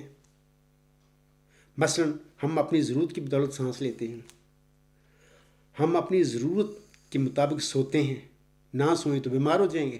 ضرورتیں ہیں جو افعال ہیں جو ہم بجا لاتے ہیں، ان کی وجہ بنتے ہیں. اور یہ ضرورت جو ہوتی ہے یہ بھی کسی غایت کا جواز پیش کرتی ہے. سانس لینے کی صورت میں ہماری سانس لینے کی ضرورت جو ہے غایت سانس آبجیکٹو بریدنگ سے متعلقہ ہے. غایت سانس کے وجود کے بغیر ہماری سانس لینے کی ضرورت کا وجود بھی موجود نہیں ہو سکتا. یہ لازم و ملزوم باتیں ہیں. جس طرح فعل سامعین کرام اپنی غایت کا منطقی ثبوت ہے، اسی طرح ضرورت بھی اس کا منطقی ثبوت ہے. یہ کامن سینس کی باتیں ہیں، ذرا زور دینا پڑتا ہے دماغ پہ. باقی اتنا کوئی ایسا مسئلہ نہیں ہے کہ میں بہت گہری باتیں کر رہا ہوں. اور یہ بھی کہ سامعین کرام اگر ضرورت اور فعل دونوں موجود ہوں تو پھر ان کی غایت بھی یقیناً موجود ہوگی. اس بحث کی روشنی میں یہ جو ابھی میں نے کی ہے آپ لوگوں کے آگے، ہم 3 منطقی نتائج پر پہنچتے ہیں. یہ 3 منطقی نتائج اس طرح ہیں. پہلا منطقی نتیجہ وہ یہ کہ ضرورت اور فعل کے وجود دونوں اپنی غایت یعنی آبجیکٹ کے وجود کا جواز پیش کرتے ہیں. اگر کوئی ضرورت اس سے متعلقہ فعل اور اس سے متعلقہ فعل دونوں موجود ہوں تو پھر بلا شبہ ان کی غایت بھی موجود ہوگی. مثال کے طور پر پانی پینے کا فعل ایک فعل ہے، پانی پینے کی ضرورت ایک ضرورت ہے پانی پینے کی. اگر یہ دونوں موجود ہیں تو ان کی جو غایت ہے وہ پانی ہے، وہی موجود ہوگا. دوسرا منطقی نتیجہ یہ ہے کہ ضرورت اور اس سے متعلقہ فعل دونوں بعد میں پیدا ہوتے ہیں جبکہ ان کی غایت پہلے سے موجود ہوتی ہے. جیسا کہ پانی پہلے تخلیق کیا گیا ہے، اللہ نے تخلیق کیا نا، انسان بعد میں تخلیق ہوئے ہیں. پانی پینے والے، پانی پہلے تخلیق کیا گیا ہے. پانی کی تخلیق کے بعد پانی پینے کے افعال اور پانی پینے کی ضرورتیں وجود میں آئیں. یہ دوسرا منطقی نتیجہ ہے. تیسرا منطقی نتیجہ اس طرح ہے کہ ضرورت اور اس سے متعلقہ فعل دونوں اپنی غایت کی وجہ سے پیدا ہوتے ہیں اور اس کے محتاج ہیں،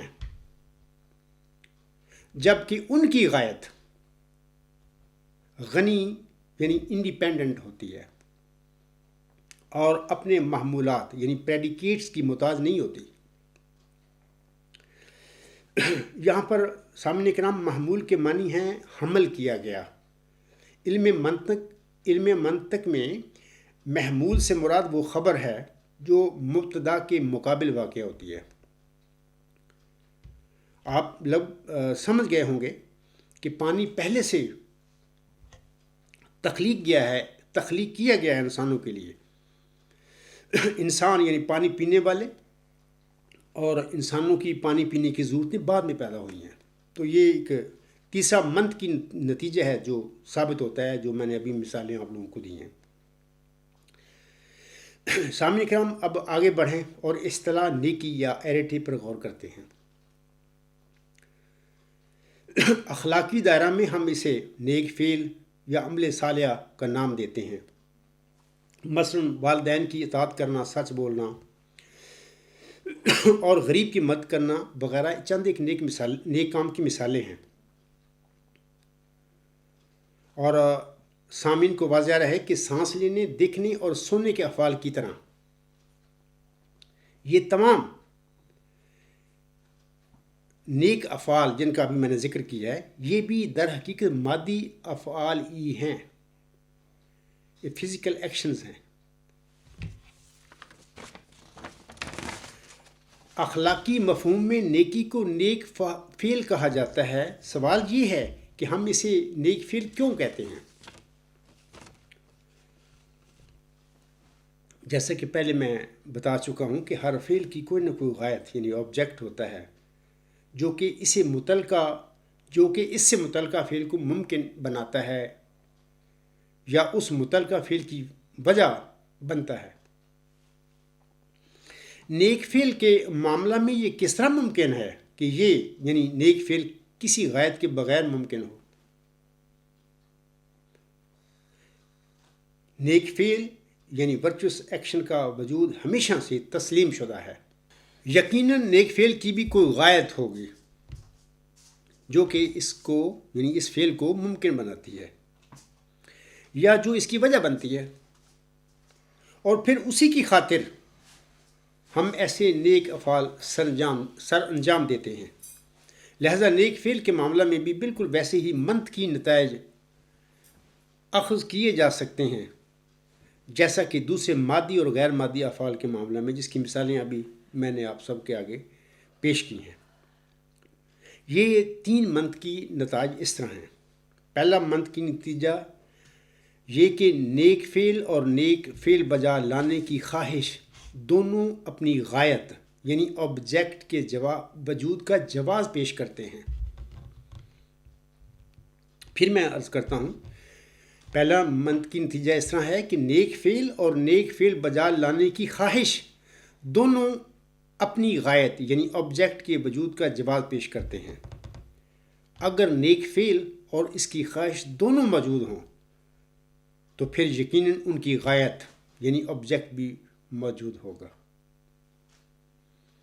دوسرا منطقی نتیجہ یہ کہ نیک فعل اور اس کے بجا لانے کی خواہش دونوں بعد میں پیدا ہوئے یا پیدا ہوتے ہیں، جبکہ ان کی غائط یقیناً پہلے سے موجود ہے۔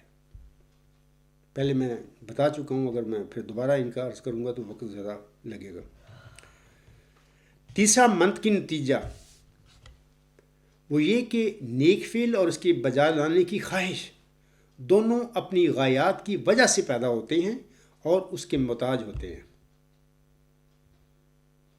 جبکہ ان کی غایت یعنی آبجیکٹ غنی یعنی انڈیپینڈنٹ ہوتا ہے اور اپنے محمولات کی محتاج نہیں۔ اے میرے بہنوں، بھائیوں اور بزرگوں، اب سوال پیدا ہوتا ہے کہ نیک افعال کی یہ غایت کیا ہے جس کی خواہش ہم اپنے اندر محسوس کرتے ہیں اور جس کے لیے ہم نیک افعال سر انجام دیتے ہیں؟ میں جواباً عرض کرتا ہوں کہ کیا اس سوال کا جواب پہلے ہی نیک فعل کے الفاظ میں موجود نہیں؟ ہم اسے نیک فعل کہتے ہیں، نہ کہ محض فعل۔ ایسے افعال کے بیان کرنے کے لیے ہم لفظ نیک کا اضافہ کیوں کرتے ہیں؟ یقیناً اس کی کوئی وجہ ہے۔ بلا شبہ لفظ نیک کا اضافہ اس لیے کیا جاتا ہے کیونکہ یہ ایسے افعال کی غایت کی طرف اشارہ کرتا ہے، اور یہ غایت نیک یعنی ورچوس، یا مختصراً ہم کہہ سکتے ہیں کہ نیکی ورچو ہے۔ یہ غایت نیک افعال کی، نیک کاموں کی، ورچوس ایکشن کی، اس غایت کی خاطر اور اس کے لیے ہم تمام نیک افعال سر انجام دیتے ہیں۔ نیک فعل بھی سامعین کرام محض ایک مادی فعل ہوتا ہے جو کہ اس کی غایت کی خاطر نیک طور پر سر انجام دیا جاتا ہے۔ ہم دیکھتے ہیں کہ بعض اوقات افعال کو ان کی غایات کے نام پر نام دے دیے جاتے ہیں۔ انگریزی کا لفظ ڈرنک اس کی واضح مثال ہے۔ لفظ ڈرنک دونوں معنی کی نمائندگی کرتا ہے۔ ایک طرف لفظ ڈرنک کسی غایت کی طرف اشارہ کرتا ہے، آبجیکٹ کی طرف اشارہ کرتا ہے،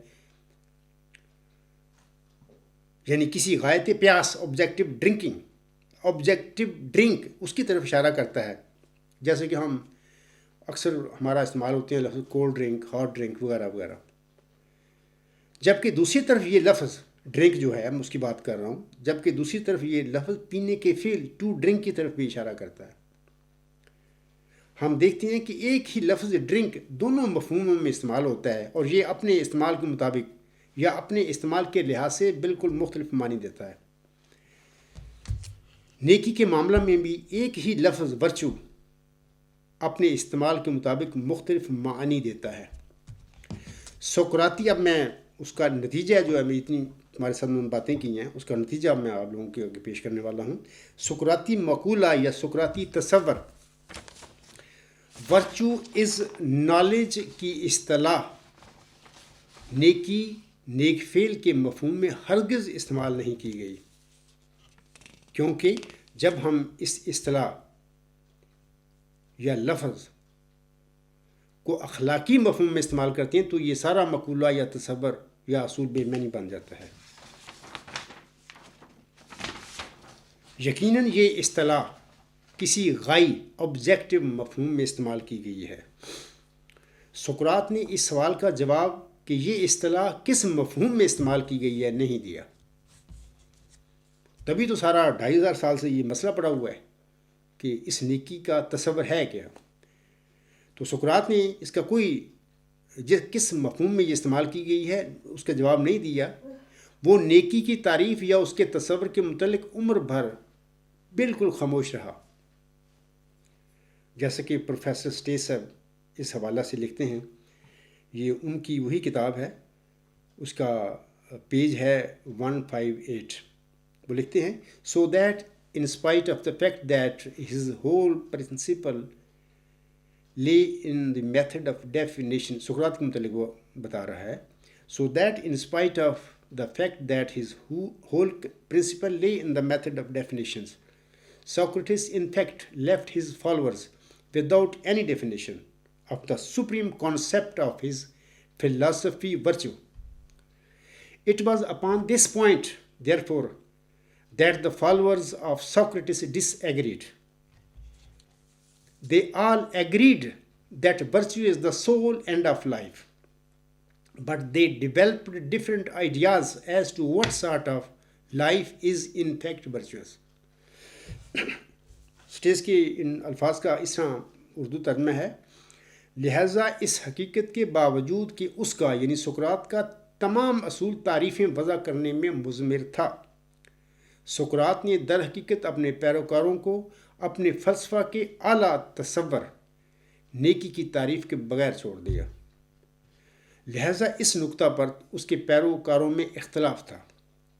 وہ تمام اس بات پر تو متفق تھے کہ نیکی زندگی کا واحد اور تنہا مقصد ہے، لیکن کس قسم کی زندگی نیک ہے اس بارے میں انہوں نے مختلف خیالات پیش کیے۔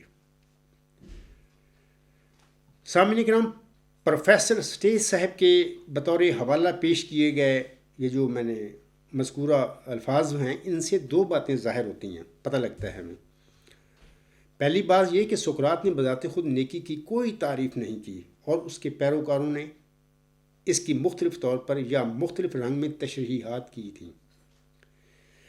دوسری بات یہ کہ وہ تمام اس بات پر متفق تھے، سقراط کے شاگردوں کی بات ہو رہی ہے، اس زمانے کے جو لوگ اس کو سنتے تھے یا اس کے پیروکار تھے، وہ تمام اس بات پر متفق تھے کہ نیکی کی اصطلاح کا استعمال ایسے مفہوم میں کیا گیا ہے جو کہ بنی نوع انسان کی زندگی کا واحد اور تنہا مقصد یا غایت ہے۔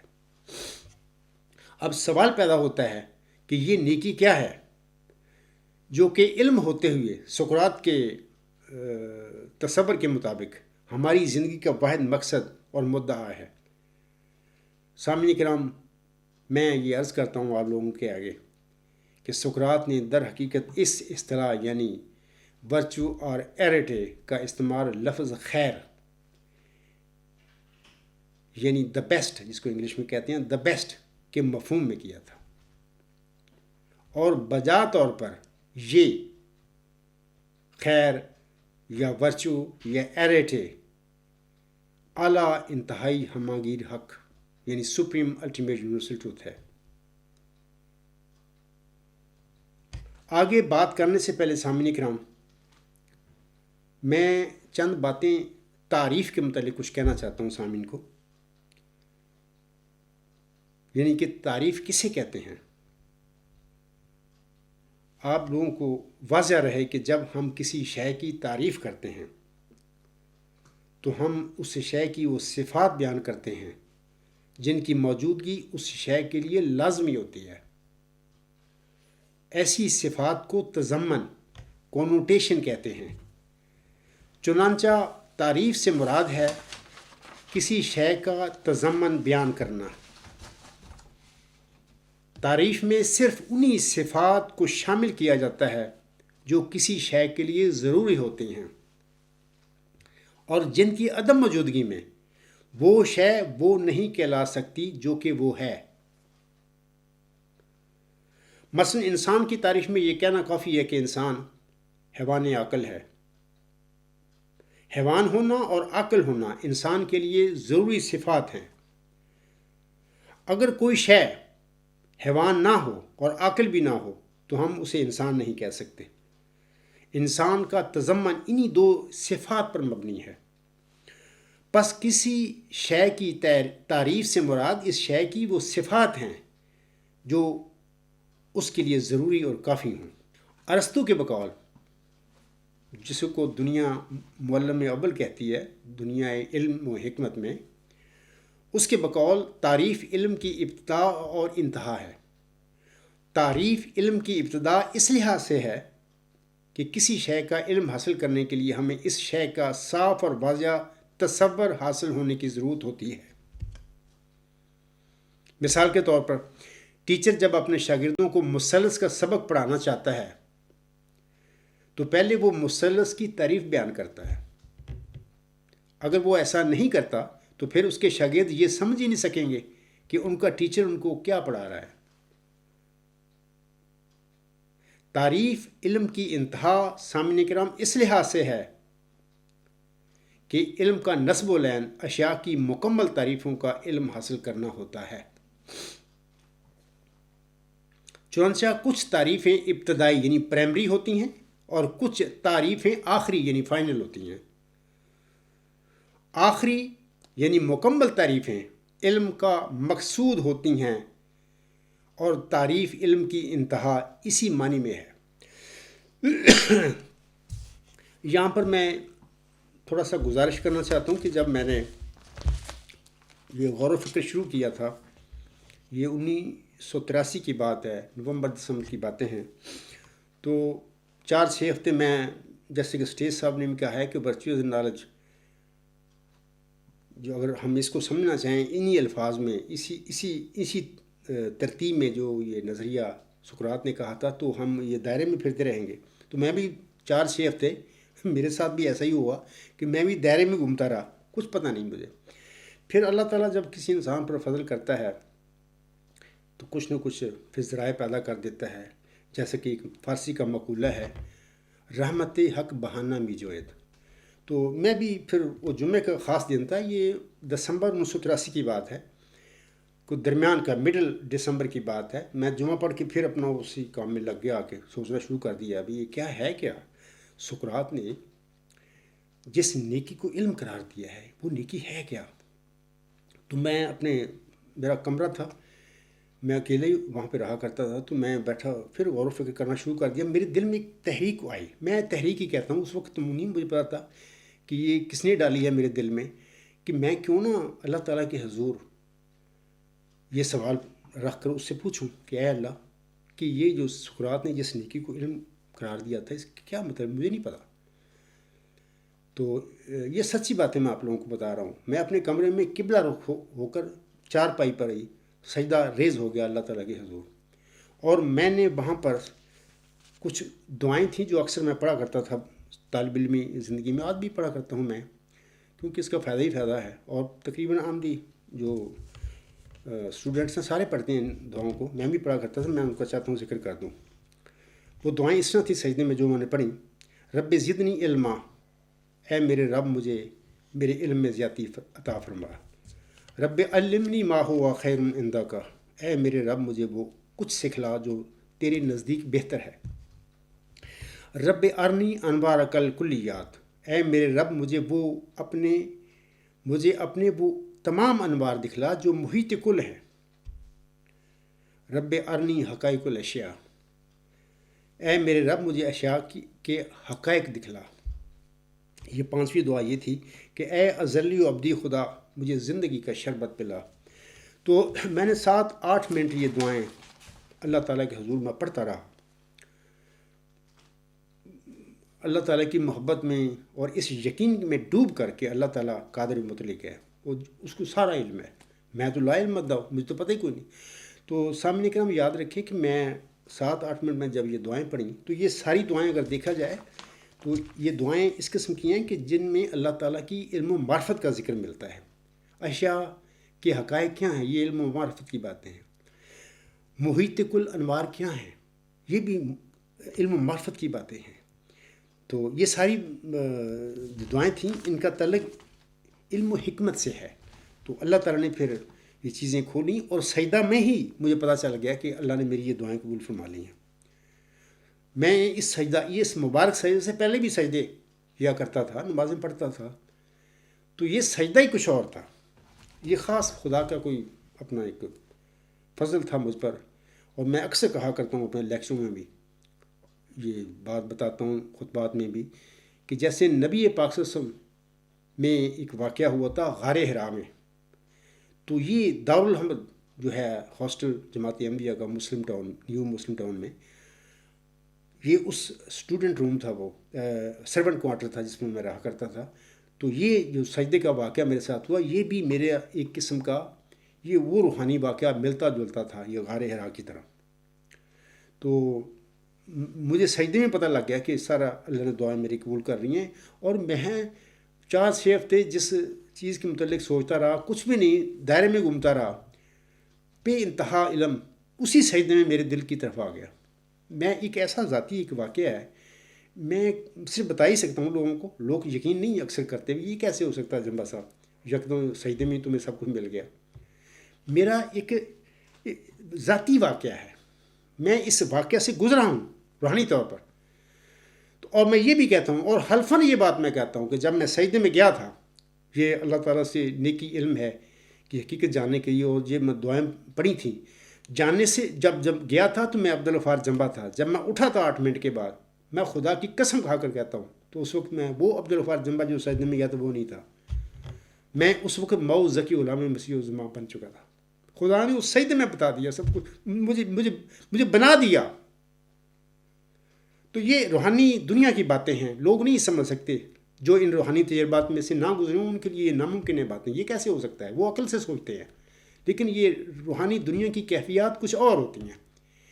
ان لوگوں ان باتوں کو یا ان واقعات کو وہ سمجھ جاتے ہیں جو ان کیفیات میں گزرے ہوں، جن کو کچھ مس ہو اس قسم کے روحانی باتوں کا. باہر یہ ضمنی سی بات تھی، میں چاہتا تھا کہ آپ لوگوں کو تھوڑی سی بتا دوں. یقینی یہ تعریف جس کا بھی میں نے ذکر کیا ہے، یعنی اعلیٰ انتہائی ہمگیر نظریہ یا سپریم الٹیمیٹ یونیورسل ٹروتھ، ہمیں ایک اعلیٰ حق سے آگاہ یہ تعریف کرتی ہے.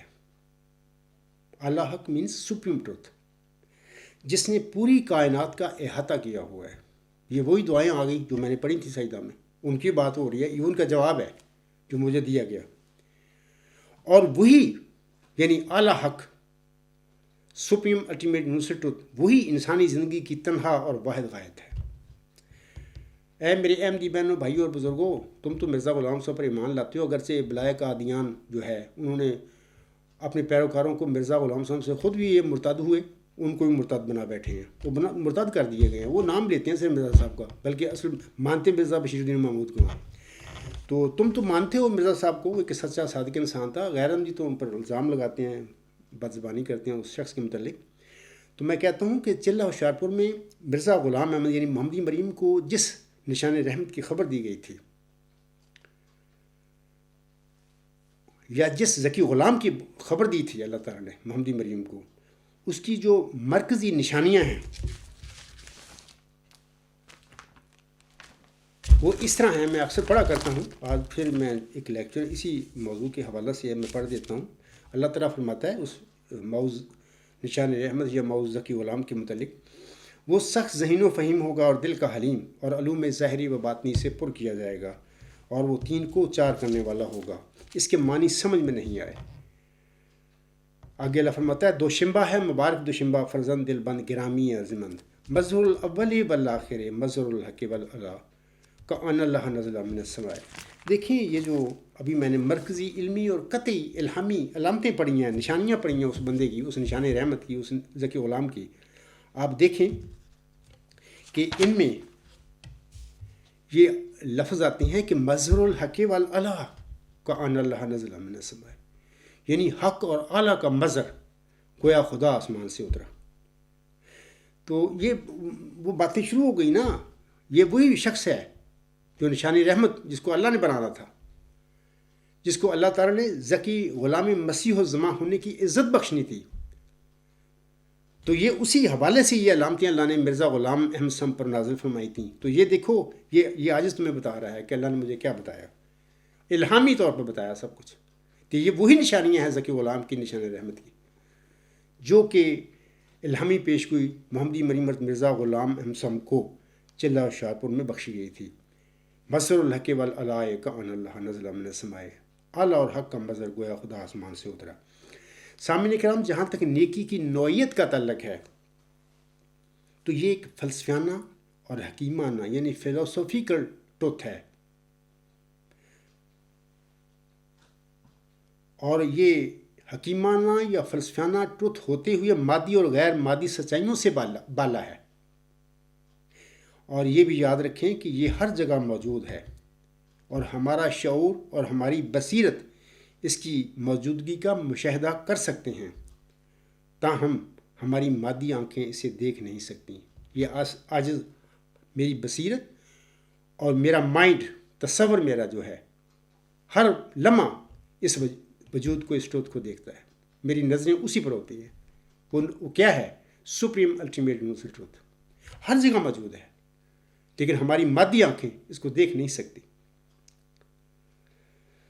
اس نے یعنی نیکی نے ہر شے کو تخلیق کیا ہے، نیکی سپریم الٹیمیٹ یونیورسل ٹروتھ نے ہر شے کو تخلیق کیا ہے، تاہم وہ بذات خود تخلیق سے بالا ہے۔ ہم اسے کسی شے کے ساتھ تشبیہ نہیں دے سکتے، کیونکہ اشیاء اس جیسی نہیں ہیں۔ تو یہ جو باتیں ہیں، میں یہ ویسی مثالی آپ بتائی ہے کہ جیسے اللہ تعالیٰ قرآن میں فرماتا ہے لیسا کا مثل ہی شے، اس جیسی کوئی شے نہیں۔ تو یہ جو باتیں ہیں انشاءاللہ جو آخری چیپٹر میرا ہے تھیسس کا ورچوئس گاڈ، وہاں پر یہ ساری تفصیل میں زیادہ تر بتاؤں گا کہ یہ کیسے ثابت ہوتا ہے۔ یہ منت کی باتیں اس وقت میں کر رہا ہوں آپ لوگوں سے، کیونکہ جو پہلا باب ہے میرا تھیسس کا ورچوئس گاڈ کا، وہ ہے ہی منت کی کامن ذہنی باتیں جس کا شعور سے تعلق ہے۔ تو آخری چیپٹر میں یہ سب باتیں اپنا قرآن کریم سے ثابت کر کے لوگوں کو دکھاتا ہوں کہ اللہ نے 1500 سال پہلے محمد صلی اللہ علیہ وسلم پر جو الہامی کتاب نازل کی تھی، یہ سارا علم کا خزانہ تو اس میں موجود ہے۔ اور مرزا غلام صاحب نے فرمایا ہے، تم ان دنیا دار فلسفیوں کو عزت کی نگاہ سے دیکھتے ہو، یہ کیا جانتے ہیں؟ سچا فلسفہ قرآن کریم میں موجود ہے، جو اس عاجز کو الحمدللہ ثم الحمدللہ امام مہدی علیہ السلام کے پیروکار کو نصیب ہو گیا۔ یہ خوش نصیبی ہے میری۔ تو ہمیں چاہیے کہ قرآن میں ان خزانوں کو تلاش کریں۔ قرآن سے ہر چیز ملتی ہے، لیکن بدبخت کچھ لوگ ایسے بھی دنیا میں اس وقت ہیں جو اس کتاب کو منسوخ سمجھتے پھر رہے ہیں، اس میں غلطیاں نکالتے پھر رہے ہیں۔ اللہ تعالیٰ ان کو بھی ہدایت دے، اگر وہ ہدایت کے قابل ہیں تو۔ اگر وہ ہدایت کے قابل ہی نہیں، کوئی اپنی کسی غلطی کی وجہ سے کوئی ٹھوکر کھا سکے ہیں اور گمراہ ہو کر بیٹھ گئے ہیں، تو اللہ ان کی شر سے دین اسلام کی بھی حفاظت فرمائے اور محمد عربی صلی اللہ علیہ وسلم کی بھی حفاظت فرمائے، کیونکہ اس قسم کے لوگوں سے کوئی خیر کی توقع نہیں ہوتی۔ سامعین اکرام، میں مزید یہ کہتا ہوں کہ سپریم الٹیمیٹ یونیورسل ٹروتھ یا نیکی، یا جس ایرٹ نیکی کو سقراط میں علم کہا تھا، میں اس کی بات کر رہا ہوں۔ یہ سپریم الٹیمیٹ یونیورسل ٹروتھ ہے، یہ ایک تعریف ہے اس کی۔ ابھی میں نے تعریف کی ڈیفینیشن آپ لوگوں کو بتائی ہے کہ تعریف ہوتی کیا ہے۔ یہ تعریف ہے، آپ لوگ جو سامعین ہیں میرے، سب سوچیں، غور کریں، اپنے ذہنوں پر دباؤ ڈالیں، اس پر کوئی سوال اٹھائیں میرے آگے، یا جتنی میں نے باتیں کی ہیں اب تک اس اپنے لیکچر میں، غور و فکر سے سنیں، سوال پیدا کریں، لیکن یاد رکھیں کہ آپ کا سوال مدلل، معقول اور علمی ہونا چاہیے۔ کج بیسی کا کوئی فائدہ نہیں ہوتا۔ ہر مرسل کے وقت میں کچھ ایسے لوگ بھی پیدا ہو جاتے ہیں جو کج بیسی کرتے ہیں، سوال پر سوال، بے فائدہ، کوئی توق ہی نہیں، مقصد ہی کوئی نہیں، الجھانا ایک بندے کو۔ ایسی باتیں نہیں ہونی چاہیے، مدلل، معقول اور علمی سوال ہوں۔ انشاءاللہ خاک سر آپ لوگوں کو آپ کے ہر سوال کا جواب دے گا۔ لیکن میرا یقین ہے کہ جو انسان میرے اس نیکی کے تصور کو، کنسیپٹ آف ورچو کو، جو میں نے لکھا ہوا ہے، کتاب موجود ہے alghulam.com پر، سمجھ جائے صحیح طریقے سے، اس کے پاس سوال کو رہتا ہی نہیں، ہوگا ہی نہیں۔ سوال اس کے اندر ہی پیدا ہوگا جو اس کو ابھی صحیح طریقہ سے سمجھ نہیں سکا، تو اس کے اندر پھر وہ سوال ہوں گے۔ تو انشاءاللہ میں اس کا جواب دوں گا، اور اس طرح مجھے امید ہے کہ جس کو میرے اس صبر کی صحیح سمجھ نہیں بھی آئی ان کو بھی سمجھ آ جائے گی۔ تو یہ سپریم الٹیمیٹ یونیورسل ٹروتھ جو ہے جس کی میں ابھی بات کر رہا ہوں، یہ حسن ہے، یہ محبت ہے، اور یہ ہر جگہ چمک رہا ہے، شائننگ کر رہا ہے۔ ہماری آنکھیں جس طرف دیکھتی ہیں، جس طرف گھومتی ہیں، صرف اسی کو ہی دیکھتی ہیں۔ یہ یاد رکھیں باتیں، یہ اب تھوڑا سا گہری اور باریک باتیں ہیں، میری مجبوری ہے، میں اس کے علاوہ میں آپ کو کیا کہوں اس کے متعلق؟ میں تو اس کو دیکھ رہا ہوں، میری بصیرت دیکھ رہی ہے اس کو، میرا مائنڈ بھی اس کو دیکھ رہا ہے۔ اپنے اندر بصیرت پیدا کریں، اپنے دل کو صاف کر لیں قدورتوں سے۔ اس کے بعد آپ کے مصفہ دل کو جب آپ کو بصیرت مل جائے گی تو آپ کو یہ سپریم الٹیمیٹ یونیورسل ٹروتھ نظر آنا شروع ہو جائے گا ہر جگہ پر، اور آپ کا مائنڈ کو ایسی جلا بخش دے گا، اللہ صلاحیتیں دے دے گا، آپ کا مائنڈ اس کو دیکھے گا۔ وہ ٹروتھ جو ہے، وہ وجود جو ہے آپ کو دکھائی آنا شروع ہو جائے گا، لیکن مادی آنکھیں نہیں اس کو دیکھ سکتی۔ میں کہہ رہا تھا کہ یہ حسن ہے، یہ محبت ہے، اور یہ ہر جگہ چمک رہا ہے، شائن کر رہا ہے۔ ہماری آنکھیں جس طرف گھومتی ہیں، جس طرف دیکھتی ہیں، ہمیں صرف وہی نظر آتا ہے، ہمارے دل کو، ہماری مائنڈ کو۔ کسی شاعر کا ایک بڑا خوبصورت شعر ہے، اس زمانے میں نے پڑھا تھا تو میں نے اس کا ذکر بھی کیا ہوا ہے اپنے تھیسس میں۔ وہ شاعر کہتا ہے، حسن بھی آپ ہیں، عشق بھی آپ ہیں، حسن بھی آپ ہیں، عشق بھی آپ ہیں، جس طرف دیکھیے آپ ہی آپ ہیں۔ میں نہیں سمجھتا اس شاعر نے یہ جو ہے شعر لکھا ہے کس کیفیت میں لکھا ہے، اور یہ وہ شاعر ہی جانتا ہوگا، کیونکہ بیسیکلی تو یہ شاعر جو شعر لکھتا ہے اس کو کے اندر کنسیپٹ ہوتا ہے جس کو وہ شعر بناتا ہے۔ لیکن میں سمجھتا ہوں کہ یہ حسن بھی آپ ہیں، عشق بھی آپ ہیں، جس طرف دیکھیے آپ ہی آپ ہیں۔ تو یہ سپریم الٹیمیٹ یونیورسل ٹروتھ کی نشاندہی ہو رہی ہے اصل میں۔ اسی طرح امام مہدی و مسیح موعود حضرت مرزا غلام احمد علیہ السلام کو اسی کے متعلق الہاماً فرمایا گیا تھا۔ وہ الہام اس طرح ہے، جدھر دیکھتا ہوں ادھر تو ہی تو ہے۔ میں سب سامعین کو کہتا ہوں کہ تم جدھر دیکھتے ہو، کیا تمہارے سامنے سپریم الٹیمیٹ یونیورسل ٹروتھ نہیں ہے؟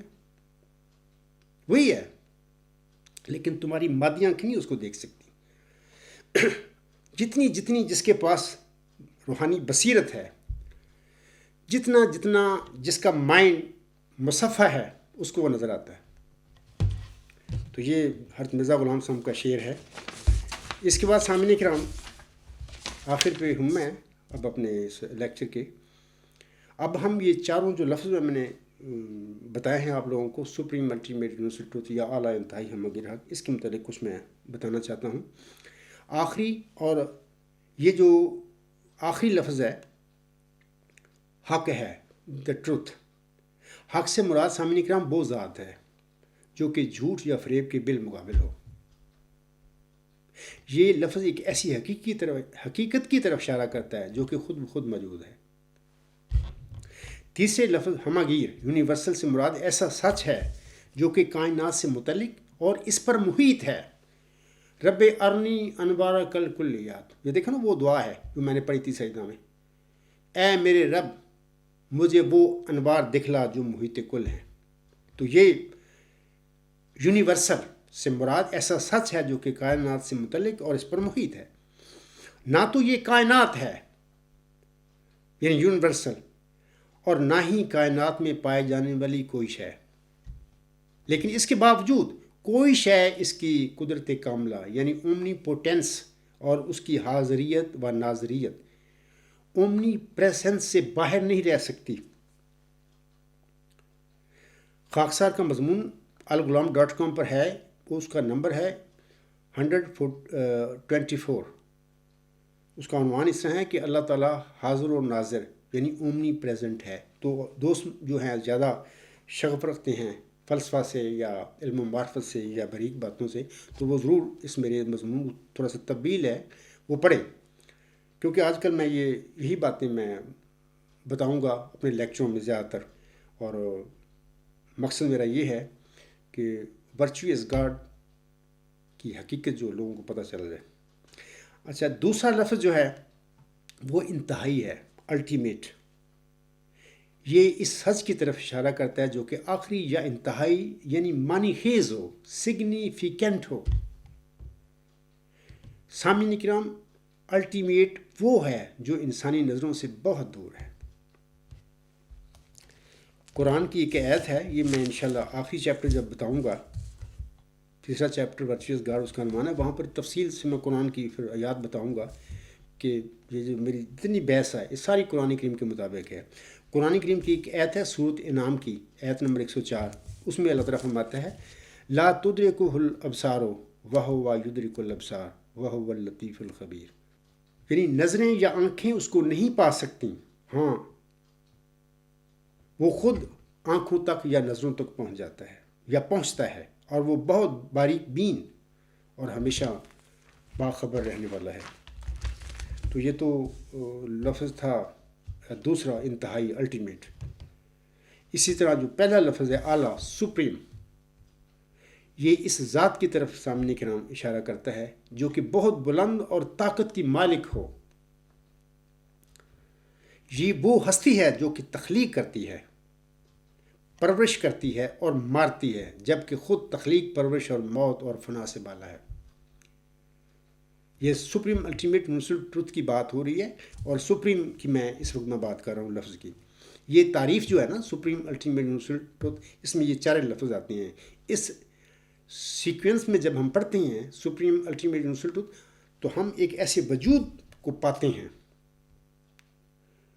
جو کہ سچ ہے، جو کہ الٹیمیٹ، وہ سچ ہے کیا، اس کی ڈیفینیشن ہے پیچھے کہ سپریم الٹیمیٹ یونیورسل، وہ تینوں چیزیں اس وجود میں ہیں کہ وہ ہر لمحہ یونیورسل، الٹیمیٹ اور سپریم ہے، وہ ٹروتھ ہے۔ تو اسی تعریف جو ہے نیکی کی میں بتا رہا ہوں، اور اس وجود کی میں جو بات کر رہا ہوں، اسی کے متعلق مرزا غلام صاحب نے بڑی خوبصورت تشریح فرمائی ہے اپنے اشعار میں وہ چند اشعار بھی چاہتا ہوں پڑھ کر سنا دوں۔ حضور صاحب فرماتے ہیں کس قدر ظاہر ہے نور اس مبدع الانوار کا۔ یہ کس کی بات کر رہے ہیں؟ نیکی کی، گاڈ کی، جس کو اللہ تعالیٰ نے الہاماً مجھ پر فرمایا کہ ورچوئس گاڈ۔ حضور فرماتے ہیں کس قدر ظاہر ہے نور اس مبدع الانوار کا، بن رہا ہے سارا عالم آئینہ ابصار کا۔ چاند کو کل دیکھ کر میں سخت بے کل ہو گیا، کیونکہ کچھ تھا نشاں اس میں جمال یار کا۔ ہے عجب جلوہ تیری قدرت کا پیارے ہر طرف، جس طرف دیکھیں وہی رہ ہے تیرے دیدار کا۔ چشمہ خورشید میں موجیں تیری مشہود ہیں، ہر ستارے میں تماشا ہے تیری چمکار کا۔ آنکھ کے اندھوں کو حائل ہو گئے 100 حجاب، ورنہ تھا قبلہ تیرا رخ کافر و دیندار کا۔ تو حضور صاحب نے ان اشعار میں کتنی خوبصورت رنگ میں نیکی کی ماہیت کے متعلق بات کی ہے، اس کی طرف بڑے بڑے واضح اشارے کیے ہیں، وہ کیا ہے۔ آخر پر سامعین کرام میں البرٹ آئنسٹائن جس کے مخالف بعض کو کہتے ہیں کہ وہ نعوذ باللہ من ذالک دہریہ تھا، یعنی اس کی فضول باتیں ہیں، مسلمانوں میں بھی بعض مولوی ٹائپ کرتے ہیں، وہ دہریہ نہیں تھا، اس کو بڑی علم اور معرفت حاصل تھی سچے خدا کی۔ میں وہ آپ کو بتانا چاہتا ہوں کہ البرٹ آئنسٹائن نے جو نیکی کی تصویر کشی کی ہے، اس پر میں اپنے اس موضوع کو، آج کا جو واٹ از ورچو یا واٹ از ایرٹ ہے، میں اس کو ختم کرتا ہوں۔ آئنسٹائن لکھتا ہے میرا مذہب ایک ایسی وسیع و بسیط اعلیٰ و عرفہ روح کے سامنے اپنی آزادانہ عقیدت و محبت پر مشتمل ہے، ایک ایسی علیم و بصیر روح جو اپنا اظہار و نمود ان خفیف سی تفصیلات کے پردے میں کرتی ہے جنہیں ہم اپنے ناقص شعور کے ذریعے سمجھنے کی بہت کم اہلیت رکھتے ہیں۔ ایسی بلند و برتر حکیمانہ قوت جو عقل و نظر سے ماوراء کائنات کے ذرے ذرے میں اپنے آپ کو بے نقاب کرتی ہے، اور اس کی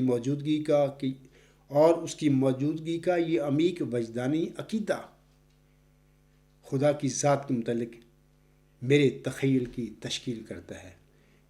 میرے سامعین سوچیں، غور کریں کہ ہمارے ملا جو ہیں دین اسلام میں، یا کرسچین ملا یا یہودی ملا، کسی بھی مذہب کے جو ملا ہیں کیا وہ سوچ سکتی ہیں ان باتوں کو، جن کا شعور اللہ تعالیٰ نے البرٹ آئنسٹائن کو دیا تھا؟ ہر وہ شخص جو اللہ تعالیٰ کا فرمان بردار ہے اور جس کو چاہے اللہ تعالیٰ جو چاہے وہ بخش دیتا ہے، تو آئنسٹائن بھی ان فضل یافتہ خوش نصیبوں میں سے ایک آدمی تھا جس کو بے علم لوگ، مولانا ٹائپ لوگ جو ہیں، وہ اکثر میں نے سنا ہے ان کے متعلق وہ خدا کو مانتا ہی نہیں تھا، وہ دہریہ تھا وغیرہ وغیرہ، ایسی کوئی بات نہیں. وہ سچا محت تھا اور وہ اللہ تعالیٰ کا علم و عرفان رکھتا تھا اس وجود کا، جو کہ ابھی میں نے یہ پڑھ کر ان کے الفاظ سنائے ہیں. تو یہ جو میں نے ان کا حوالہ پڑھا ہے، یہ سائنس کا ارتقاء ایک کتاب ہے، اس کے لکھنے والے ہیں محمد سعید. اس کے صفحہ 448 پر آپ پڑھ سکتے ہیں. یہ دسمبر میں قومی کتب خانہ ریلوے روڈ لاہور، یہ وہاں پر یہ شائع ہوئی تھی. تو اگر کوئی چیک کرنا چاہے وہاں پہ یہ الفاظ پڑھ سکتا ہے. سامعین کرام، خاکسار اس لیکچر کو بطور خاص صاحب علم لوگوں کے لیے میں نے بتائی ہیں باتیں، وہ بغور سنیں اس کو، عام لوگ بھی سنیں اس کو، میرے مخالفین اور میرے موافقین سب سنیں اس کو. اس موضوع کے حوالے سے جو سوال ان کے ذہنوں میں پیدا ہوں وہ لکھ لیں، اور پیور ڈسکشن پروگرام میں اگر اللہ نے مجھے توفیق دی، اگر مجھے وہاں پر دعوت دی گئی، تو خاکسار وہاں پر حاضر ہو کر یہ جتنے بھی سوال لوگوں کے ذہن میں پیدا ہوں گے تو وہاں پر وہ پہنچائیں مینیجر صاحبہ جو ہے ان کی اس پروگرام کی، تو انشاءاللہ وہ میرے آگے کرے گی سوال، تو میں انشاءاللہ تعالیٰ ان کے جواب دوں گا. بہرحال میں پھر آخر پہ کہوں گا کہ اس لیکچر کو، یہ پہلا ٹاپک جو ہے what is virtue, what is arete, اس کے متعلق میں نے بات کی ہے. یہ تھوڑا سا طویل ہے لیکچر میرا، تو اس کی جو علمی باتیں ہوتی ہیں، منطقی باتیں ہوتی ہیں، تو اس کو بعض کو سمجھانے کے لیے وقت بڑا لگتا ہے، سپیکر کا یا لیکچرار کا یا خطیب کا، تو یہ مجبوری ہے اس کی. تو یہ تھوڑا سا طویل لیکچر آج کل میرا ہو گیا ہے، تو کوئی نہیں، اگر آپ کو ایک اچھی بات ملے، سچائی ملے، آپ کے علم میں اضافہ ہو، تو تھوڑا سا طویل لیکچر سننے میں بھی کوئی حرج نہیں. باقی دنیا کے کام بھی تو لوگ کرتے ہیں نا، سارے اتنا ٹائم دیتے ہیں، تو اس لیکچر کو بھی تھوڑا سا غور سے ٹائم دے کر سننا، اور جو سوال پیدا ہوں وہ نوٹ کر لینا. تو انشاءاللہ تعالیٰ آپ سب کے سوالوں کے جواب، اگر اللہ نے چاہا تو میں پیور ڈسکشن پروگرام میں حاضر ہو کر آپ کے سوالوں کے جواب دوں گا. ورچو از گاڈ کے حوالے سے خاکسار اب لیکچروں کا ایک سلسلہ شروع کر رہا ہے. سب لوگ اور بطور خاص قبرستانی نام نہاد خلیفے، مولوی اور جیلے میرے ان لیکچروں کو ضرور سنیں اور اپنے علم میں اضافہ کریں. یہ جو آئے دن میرے ساتھ بدتمیزی کرتے ہیں، بد اخلاقی، ان کا کام ہی یہ، اٹھتے ہی صبح اٹھتے ہیں بعض زبانیں گالیاں نکالنا شروع کر دیتے ہیں مجھے، اور ان کو اطمینان سا ملتا ہے، ان کی بے چین روح کو اطمینان ملتا ہے. میں کہتا ہوں، اکثر میں بتاتا ہوں کہ کچھ جیلیں ہیں امریکہ کے، وہ اکثر وہ جمبا صاحب ورچوئس ایکشن کو خدا کہتا ہے، میرا لیکچر سنیں، وہ بھی سب لوگ سنیں. کیا میں نیک کام کو خدا کہہ رہا ہوں یا ورچوئس ایکشن کو میں خدا کہہ رہا ہوں؟ خدا کا خوف کرو، اپنی جانوں پر رحم کرو، اپنی آخرت تباہ نہ کرو. میں صادق ہوں، میں سچا ہوں. کیا تم سوچ سکتی ہو کہ ایک جھوٹا آدمی ہو اور سچا مسلم موعود ہو بشیر الدین محمود احمد، اور وہ اس کے مقابلے پر جماعتی احمدیہ میں کھڑا ہوا ہو اور ایسی باتیں وہ بتا رہا ہو جو گہری علم و حکمت کی باتیں، گہری علم و حکمت کے راز ہوتے ہیں، اور وہ سارے ایسی باتیں ہوں کہ جو چلہ ہوشیارپور میں الہامی پیش گوئی محمدی مریم کو بخشی گئی، اس کی وہ تصدیق کرتی ہوں. کیا ایسا ممکن ہے کہ ایک جھوٹا آدمی یہ کر سکتا ہے منصوبے کے ساتھ؟ دوسری بات یہ ہے، اسلامی اصول کی فلسفی پڑھے مرزا صاحب کی، وہاں پر مرزا صاحب لکھتے ہیں اللہ تعالیٰ کا علم و معرفت بغیر وحی اور الہام کے ممکن نہیں ہے. میں ثبوت دیتا ہوں آپ لوگوں کو، تو میرے عقل کی باتیں نہیں ہیں یہ، میں نے تو کبھی فلسفہ پڑھا ہی نہیں، نہ میں زندگی میں کوئی مذہبی طالب علم رہا ہوں. نارمل سبجیکٹ جو دینیات وغیرہ اسلامیات وغیرہ وہ اسٹوڈنٹ میں رہا ہوں، کوئی خاص کسی پروفیشنل دینی ادارے میں نے کوئی اسٹڈی نہیں کی. علم اپنا مذہبی لحاظ سے اور فلسفے کے لحاظ سے میں ایک امی انسان ہوں.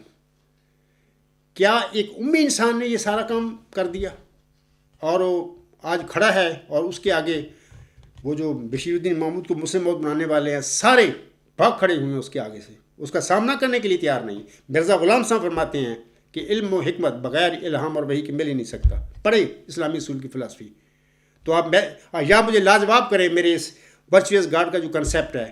میں نے مرزا طاہر کو یہ جو کتاب بھیجی تھی، میں نے ابھی آپ لوگوں کو بتایا ہے کہ میں نے لکھا تھا کہ الہامی پیشگوئی مسلم موعود یا الہامی پیشگوئی ذکی غلام مسیح زباں کی حقیقت یہ ہے.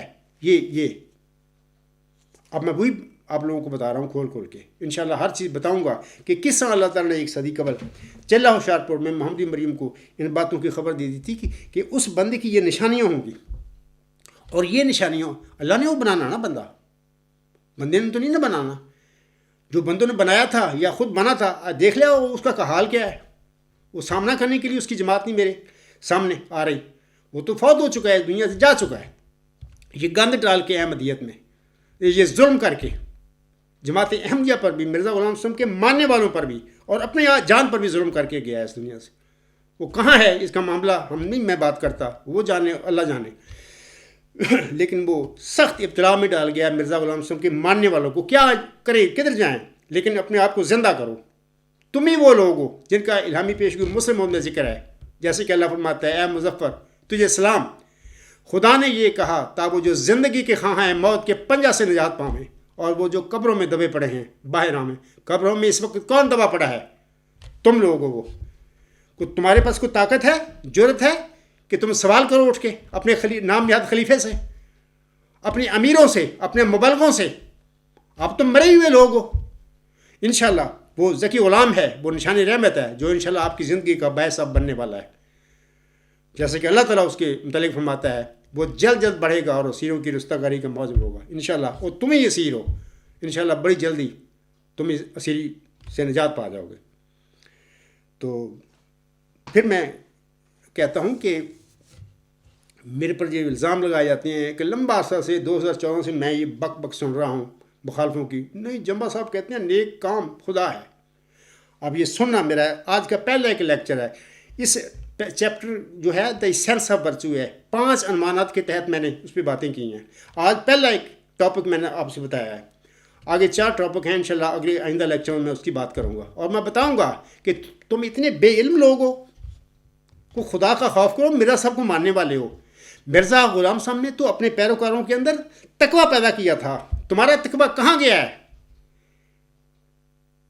تمہارا تقویٰ سارا مرزا بشیر الدین محمود احمد اور اس کے جانشینوں نے تمہارے کپڑے اتار لیے، تقویٰ کے لباس تمہارا اتار لیے، اور تم مرے ہوئے ہو. اپنی جانوں پر رحم کرو. میرا مخالفت کرو، مجھے کوئی نہ مانو، میرے کو فرق نہیں پڑتا. اللہ کا میں تو بڑا ممنون ہوں. ہمیشہ بعض کو احساس ندامت کہ میں اکیلا جب ہوتا ہوں اللہ تعالیٰ کے حضور بہت آنسو بہاتا ہوں کہ میں بہت کمزور انسان تھا. میں نے کبھی زندگی میں سوچا بھی نہیں تھا یہ جو تم نے مجھ پر فضل کیا ہے یہ تیری احسان ہوتا ہے. میں کوشش کرتا ہوں کہ میں کسی طریقے نہ زیادہ سے زیادہ تیرا جو دین اسلام کا مشن تو نے مجھے دیا ہے، یا احمدیت میں جو گند ڈالے ہیں مرزا غلام صاحب کی اولاد نے، اس گندوں سے میں احمدیت کو صاف کروں. اور یہ جو اس کے ماننے والے آج گمراہ کر دیے گئے ہیں دنیا پرستی کے لیے، دنیا کمانے کے لیے، اس کی اولاد نے، مرزا غلام صاحب کی اولاد نے، ان کو میں رستگاری بھی دلاؤں، ان کے اندر تقویٰ بھی پیدا کر سکوں.